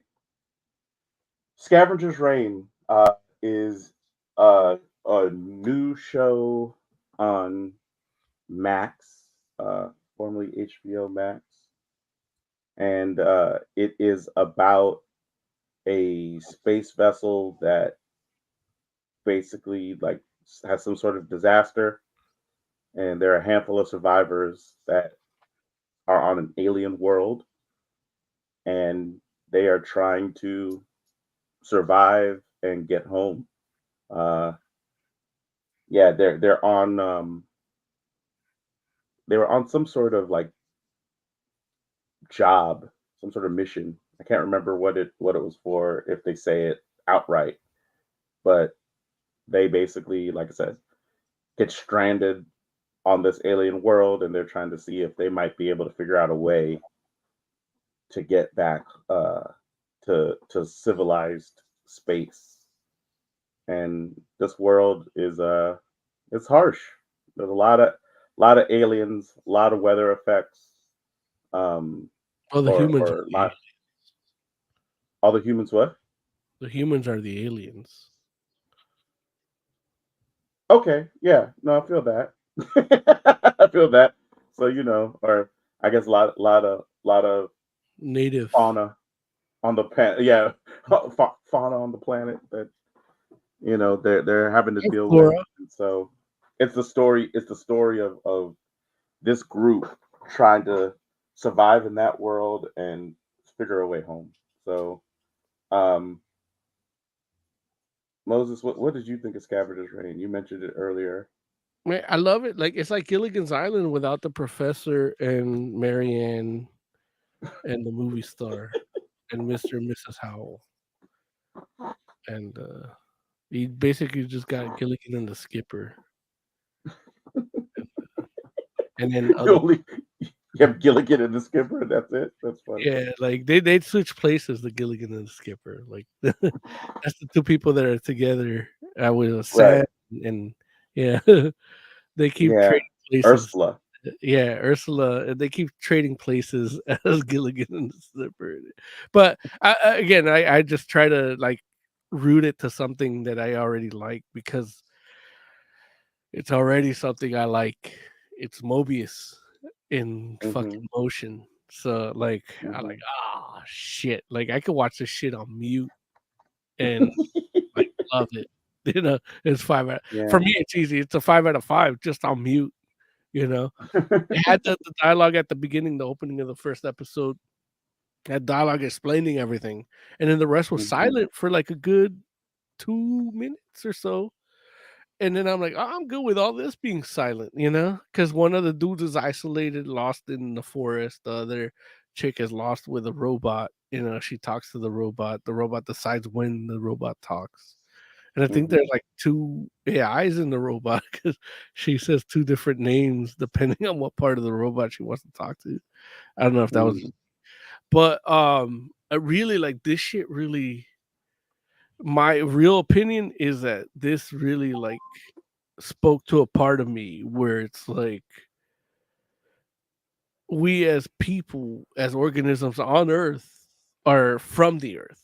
We're not owners of it. Like the Earth owns us, and we have a almost like a aversion to live in symbiosis with it, and we destroy it, for whatever. Like just doing this broadcast, we're destroying it. So and that's their key here. Like the survivors are trying to get the fuck out, but really like that whole planet is in symbiosis. And they can't be in it. Like their reluctance to it is really their downfall, if they have a downfall. I haven't, I the series is still going, but from what I see from the different people in the 3 different people or 3 different plot points in this series, is that it's their inability to adapt to the world they're on is the reason they need to get the fuck out, because every organism here, and I loved when they went into that like cavern and everybody's a mushroom, and I'm like, yes, the deity I do believe in, the great Matango, the mushroom god. And that's yeah, man. You never saw that movie? It's the Honda movie, like the dude that created Godzilla. Like he did a movie about a mushroom that takes over the world, and just yeah. And the movie was actually banned in Japan because he made the people that were infected look like they said they look too much like the victims from Hiroshima and Nagasaki. Oh, so they aired it here in the US. I saw it as a little kid, see my dad. He took me to see that in the theater, and that was but that was a good like I love the idea of that mushroom, like and now scientists say like DNA wise we have more in, in line with mushrooms than almost mice, like genetically, and so seeing that here was like really made me giddy, and but yeah, definitely it's like humanity's inability. We've evolved so much that we can't adapt to our environments. Like we're just uncomfortable all the time, no matter what comes at us, and that's that is what I got from here, and I was like, yeah, I fucking love this, and the Mobius aesthetic. Like my only the only thing I would knock on it is the frame rate of the animation. Like it is 24 frames per second, but the TVs don't do that. And for animation, I think they do like 12, but it doesn't feel as fluid. It feels a little more choppy. But the story takes me away from that. Like once I get over that, so it does knock it maybe a point. Like I feel like they should have drawn it maybe in 30. And then, broadcast it in 24, maybe in 32 and done in 24. You get it even, I don't know. It just maybe it's my TV. I don't know, but I doubt it. It's just some of these animations do that. Like the DC used to do that. The last few have been very fluid. Nowadays, with the way the HDTV works and shit, like it's like nah, we got 8K TVs now. You can't be doing that like chopping animation like that. Like shoot it at like shoot it at 48 and then broadcast it at 24. Like, it'll just feel more fluid. Oz, why don't you jump in regards to since most talk about the animation talk. What can you speak on your thoughts on it in regards to the animation specifically? No, I didn't watch it. Oh, son of a bitch. That's unfortunate, dude. Like, that's okay. He was just bragging 2 weeks ago how I got Max for free. I don't need to pay for Max, Larry. Like you fucking derelict bastard ass motherfucker. It's part of my Verizon. I got Verizon too. I was like, well, you need to be checking your plan. He didn't watch. Man, it was just that was Disney Plus. And Max too. Don't act like you don't got Max there. Just till December. It's like a 3-month thing. Right. And we're what? October? Like, I haven't watched anything on Max since I got that. Yeah. Like, again, I don't even for the apps on my phone right now. Yeah. That's too funny. It's not funny. Okay. I hate it. Yeah. It ruins the Look, that's unfortunate though, Oz, because I feel like this is like you probably if you had seen this, you would have had stuff to say about it. Like, and so maybe, hopefully at some point you maybe it sounds like animated Last of Us. No. that's the thing. No. Because that's just one event. Like this is more like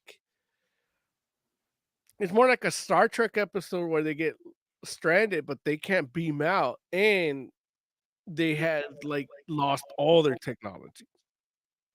Like, and Starfleet's like, hey, well, let's hope they just died on impact because we ain't going for them. Yeah. Right. No, that's exactly what they say, which is messed up. Where I'm like, damn. He's like, it's better if they died. I'm like, damn. Yeah, for their sake, it's better if they die. Is what they say. Right. But it's interesting watching this joint. Wait, hold on. Before I start talking, Gilligan's Island shit, because they do they actually make a thing out of like coconuts and shit to like emergency land a vessel that was their vessel, but they had to evacuate and land, so they had to do the emergency land protocol, and they did it out of like mushrooms and shit, like like the professor and Gilligan. That's what made me think about Gilligan's Island, and even the way like some of the things work, like the wiring is like organic, and I was like, and I love that because it's it's all electrical impulses and these like single cell beings and shit too, so it's like it would fit for this, and they don't have to explain it. Like if amoebas and anemones and shit like that. Like you're like, oh, okay. Not that I know those. I'm not intellectual by any means, but when you see it in action, it's like, oh, I get that. That's what Mr. Carney was talking about in 11th grade. Symbiosis. Yeah. It's like that is something about this that I really did enjoy, which I was like, it feels like the stuff that's happening feels very alien. Like, it definitely has like But because it's native. The humans are the alien. no, I get it. I'm not trying to sit here and like say like they don't belong there or anything. I'm just saying that it's a world that like there's a lot of other times when you look at something in science fiction and you basically look at it and you're like, oh, that's just an alien version of a horse. You know what I mean? And like, oh, it's like that's an alien cow. That's an alien giraffe. You know what I'm saying? Or you're like, you look at that like, oh, that's This is an basically organic alien Cat 6 it's a cable. all right. Or if you're like, that's an alien palm tree. And it's like, but the stuff that they create in this, I'm like, no, that's like its own thing, kind of. And don't get me wrong, like some of it, you're kind of like there's a point where they had like something Giant that were like basically they do have giant enemy crab type things or whatever. But even when they have something like that, it feels still like it has a unique property about it where it's just like, oh, like It's a mosquito. like and so I'm like, wow, like that's different. And or it'll do something and you'll just be like, do what? Yeah. Like even like they have the things that are like, okay, like the things that are kind of like raptors, right? Yeah. And um like they kind of look like they're like half raptor, half chicken, which is basically kind of the same thing, right? It's like dinosaurs came from birds, or or like an ostrich kind of thing.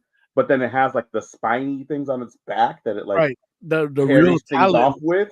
The Yeah, talent yeah, on its back. Yeah. yeah, and it's just like, oh wow, like that's different, and it's just like, okay, that's cool, like it's just interesting that they were like took it like one step further to kind of make it like, okay, this world is not like the world that these people come from. But also the And behavior too, like that's like it's not just the design, it's the behavior, like the way they react. it's true. Because they have the It's like true. weird like sloth or Yeah, like tree bearing like I yeah, want to call them people because they connect with people, but they're right. like I thought, oh, they live in symbiosis, but it's like no, they're the parasites, you know, and it's like, but it's just that's just nature of this world, and it's like and Yeah, when they interact with a human, like the one that, and again, when there's no dialogue, like you're just watching it. It's like right. reading a Mobius comic because you're just watching it happen, Hmm. and it's like Yeah. that this one can't interact because they have their hierarchy as animals in nature, and this one Hmm. chooses to interact with a human.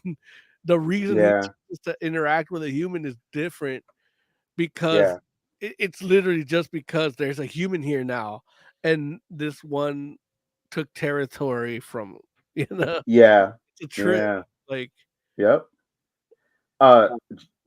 Jay's in chat. He says, "I love the somber mood of the show. It's refreshing for Western animation," which I would agree with. oh And yeah, then he also says, pacing too, like it's not rushed, it's not ADD, like it's super yeah, like it feels French. Yeah. yeah, it does actually. You're right. Uh, I also like that we start a few months into their story. They've been there long enough to know stuff, but they don't know everything and are Yeah. still caught off guard by things. He's like, there's still a sense of discovery and danger, and it's like, yeah, I mean that is true, and I feel like And, that's the whole show. and it's also like for us as the audience, like coming in, they're not like heavy like they're not explaining to you heavy-handedly, like through dialogue Hmm. or and that's when I say like ADD-ish because it's like it doesn't Hmm. have to tell you everything. Like even just Hmm. like they give you a artistic look at how these tree-dwelling beings live in Yeah. symbiosis with other creatures, and Hmm. then they tell you the story of the guy that's lost in the forest by himself Yeah, for these right. months. And it's like that is a vignette that's like it feels like 15 minutes, but it's really like 4. And Right. it's like and it just it's an experience, and it's like, yeah, Yeah. I hate There's a lot of I story hate that told Austin in a didn't lot of see it different. because this is like intellectually, it is how I would want people to enjoy things, and it's some of the comments that he like has expressed that didn't like in other things, whether it's comics or cartoons or movies, Mhm. that is too simplistic. And this is like, oh man, I remember watching this. I was like, oh, this is literally what he was complaining about for like 4 episodes straight the last 3 months, and then he didn't watch it, you know. Yeah. Yeah. No, I mean it's real interesting because like even like the way like for instance like Mo mentioned you have the character her name is Ozzy I think, Yeah. and Ozzy has a robot companion. And like how Moses mentioned how you had the other couple that were together that were trying to kind of like makeshift make a signal to send to their ship or whatever with some of the organic stuff that's on the planet. Like in the same way how they can combine some of their technology with some of the like organic material that's on the planet, Ozzy's robot is like becoming somewhat infected by some of that same, or not the same, but some sort of organic material, and Yeah. it's changing the robot. Like it's almost making it like it was like yeah, it's making it like more sentient or something. Like like it's changing the robot, and that in and of itself is really interesting because like that story of this person that's like on this planet trying to survive and has this robot helper and is like, hey, I need you, like basically kind of having a conversation with the robot, like, hey, I need your head in the game here. Like, like like we're trying to survive and you're out here, being distracted. I need you to kind of focus on helping me like live, and the robot is like all about that, but at the same time is gaining sentience, it seems. And just sometimes it's like there was a point where the robot was like looking at bugs. And it was just like, oh, that's like, oh, look at that. And just like kind of like fascinated by the bug And in a way a person would be. the way it like collects data too, like it's still like collecting data, but it's more like enamored with it Hmm. as well. Hmm. Like it's Right. a trip.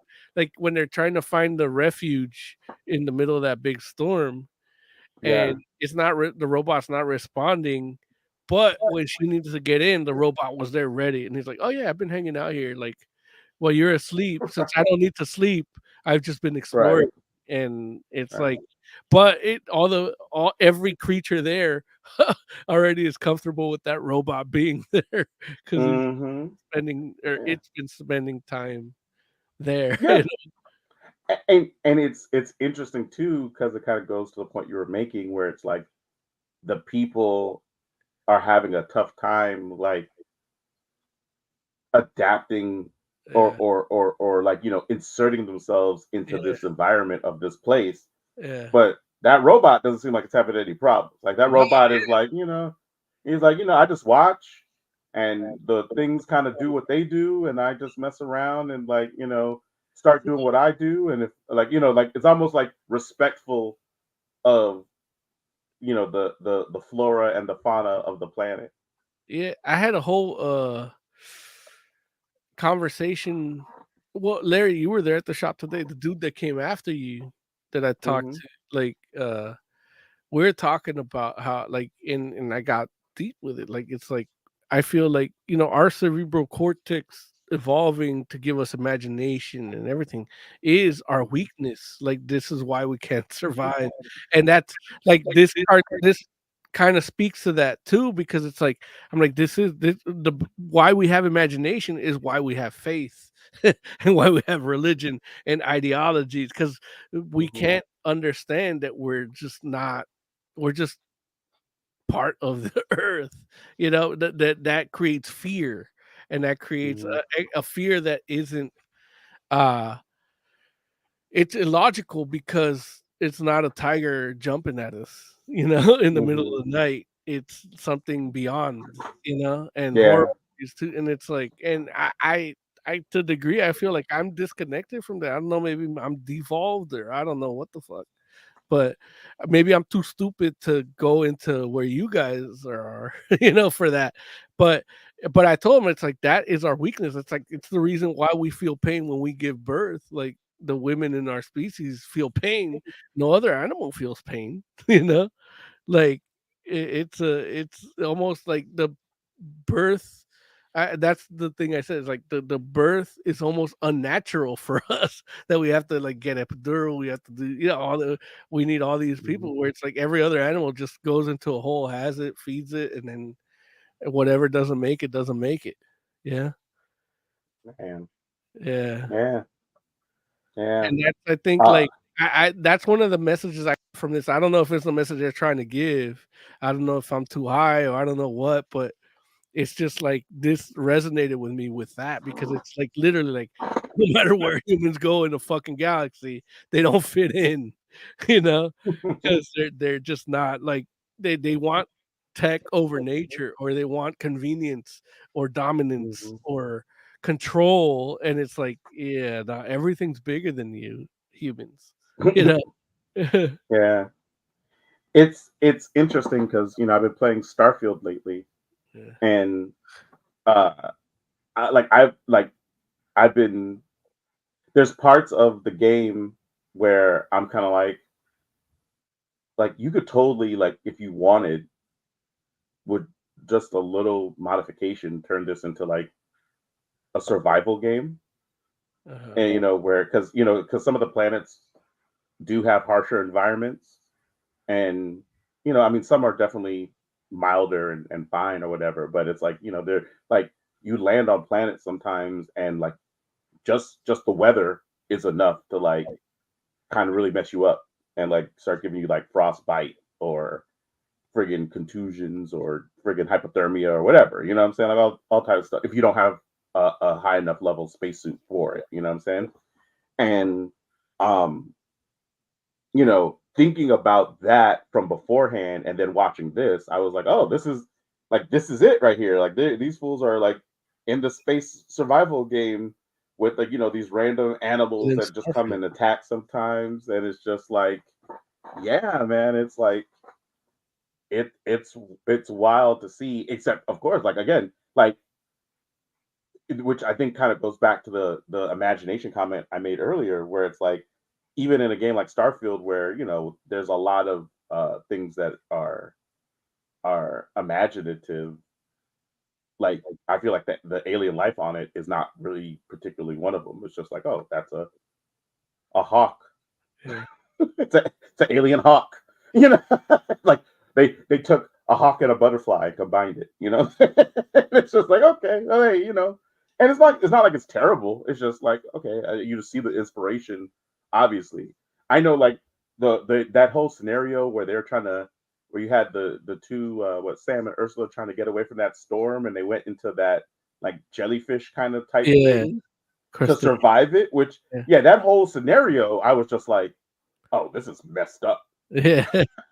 Like, this whole thing is messed up. But the logic is sound. Like, that's that's her connecting to the nature, like, as a 100%. Parasite at this point. Like, she's not above it; she's a parasite now. Yeah, 100%. And just the idea that they were like, we have to find the shelter, and this seems like the best way to go. And that by itself, I'm like, oh man, like that's different, and that's twisted. Yeah. And then for what happened to happen with the bug thing and all that kind of stuff, and I'm just like, oh, dude, like, this is terrifying. Like, because it's like, I'm just like, what do you do in that scenario? And it's just like, man, it's like, it played out the way it did, but I was That just like, design on those like sea lice thing, yeah, like because they're connected enough to what we have here on Earth that like I find them delicious. So, but that face, like they had yeah, shit that looked like eyes, but I don't think those were their I eyes. agree. And it's like Right. they chose to put those there, and then the bug face. And it's like, Yeah. why would you do like Simpson eyes next to a bug face like that? But Yeah. I think that's what added to the terrifying nature of them. Yeah. Other than that, I would Yeah. have just like flipped them over and ate them. Yeah. Like I would have boiled them up. So And, boiled it up. like Go ahead. oh no. Like I was gonna say, like for reference for Oz, because he's Hispanic, so he knows like chacales and chacalines, like the the sea lice that we eat. Uh that's what they were essentially, but from that planet, and they were like giant. Yeah. So that's good eating. Yeah. Satisfy my hunger. Yeah. So look, you got something else you want to say about it, Moses, before we rate? Aside from I wish Oz would have seen it, nah, nothing. Because I think he really would have enjoyed it. Like it's sound, Yeah. it's sound fantasy, but sound physics. I know he's had issue with fantasy and sci-fi and physics. Yeah. That's when we're talking about Ahsoka. But this one kind of like would satisfy the issues he had with that. This would satisfy those. And Yeah. and he would have still enjoyed something because it still has that kind of like spacefaring Starfleet like worst case scenario thing. Like, yeah, this whole series could be one episode of like OG Star Trek or even Next Generation, but in detail here, Yeah. what you wouldn't see in the show, you Right. see here. So anybody that would like stuff like that, I think this is up their alley. And that's the Yeah. only thing. Like the only regret I have about watching this is that Oz didn't watch it. I don't Well, enjoy hopefully anything anymore. What?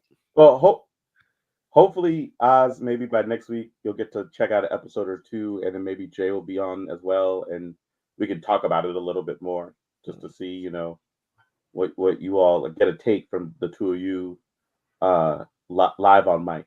So there it is. Okay, Moses, what would you rate Scavengers Reign? A 4.5 out of 5. It's the choppy animation is the only thing, but I know that that's a budget issue. Like I can't blame them for it.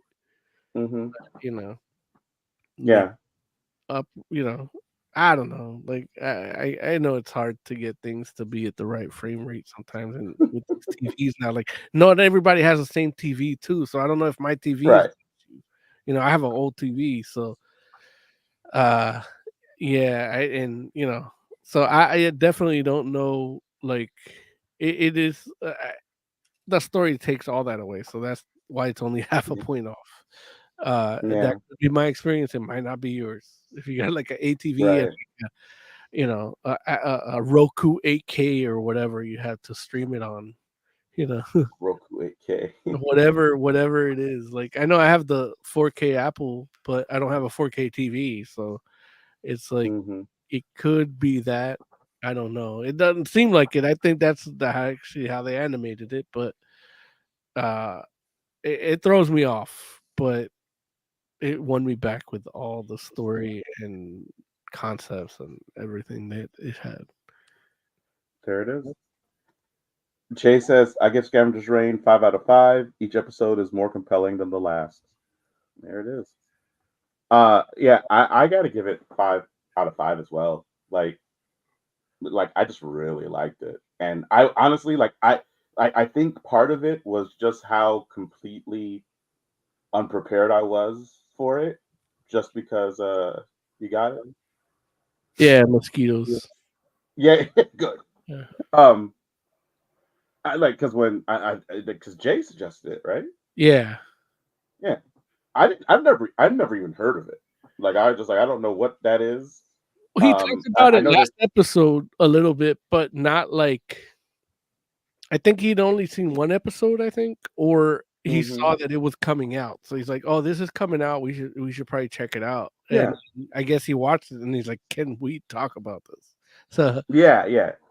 He said, like, I knew it was a series on Max. That's all I knew. And then when I messed around and like pulled it up, I was like, okay, it's animated. I'm like, that's cool. And I'm like, I'm not exactly sure what it's about, but like, let's see. And I was just like, oh, dude, like this is something special. Like, I like it. So, and especially like, it definitely feels like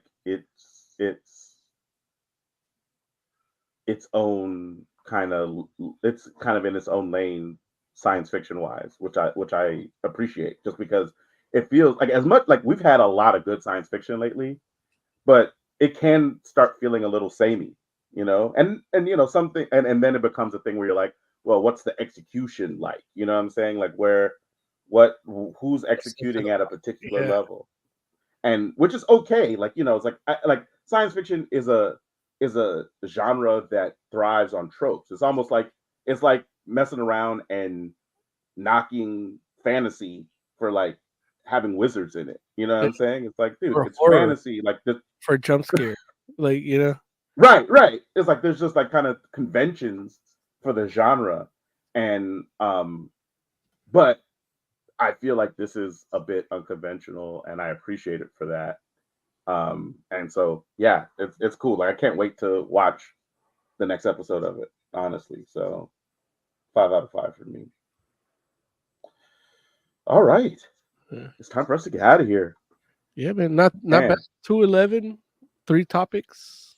Yeah, no, look, it turns out all this time Oz didn't watch it and Jay wasn't here. I know. That could be it. We're gonna blame Oz and Jay. Otherwise, it'd be 3 hours. Okay. Where's final thoughts? We don't know. We do have final thoughts in here, right? Oh, that's because like I'm not looking at music. I'm looking at video. That's why. That'll do it. We don't have final thoughts videos yet, right? No, we don't do that. We're the video. We don't. With video for final thoughts. Damn it. Okay, wait, hold on. Is this it? Yeah. Okay.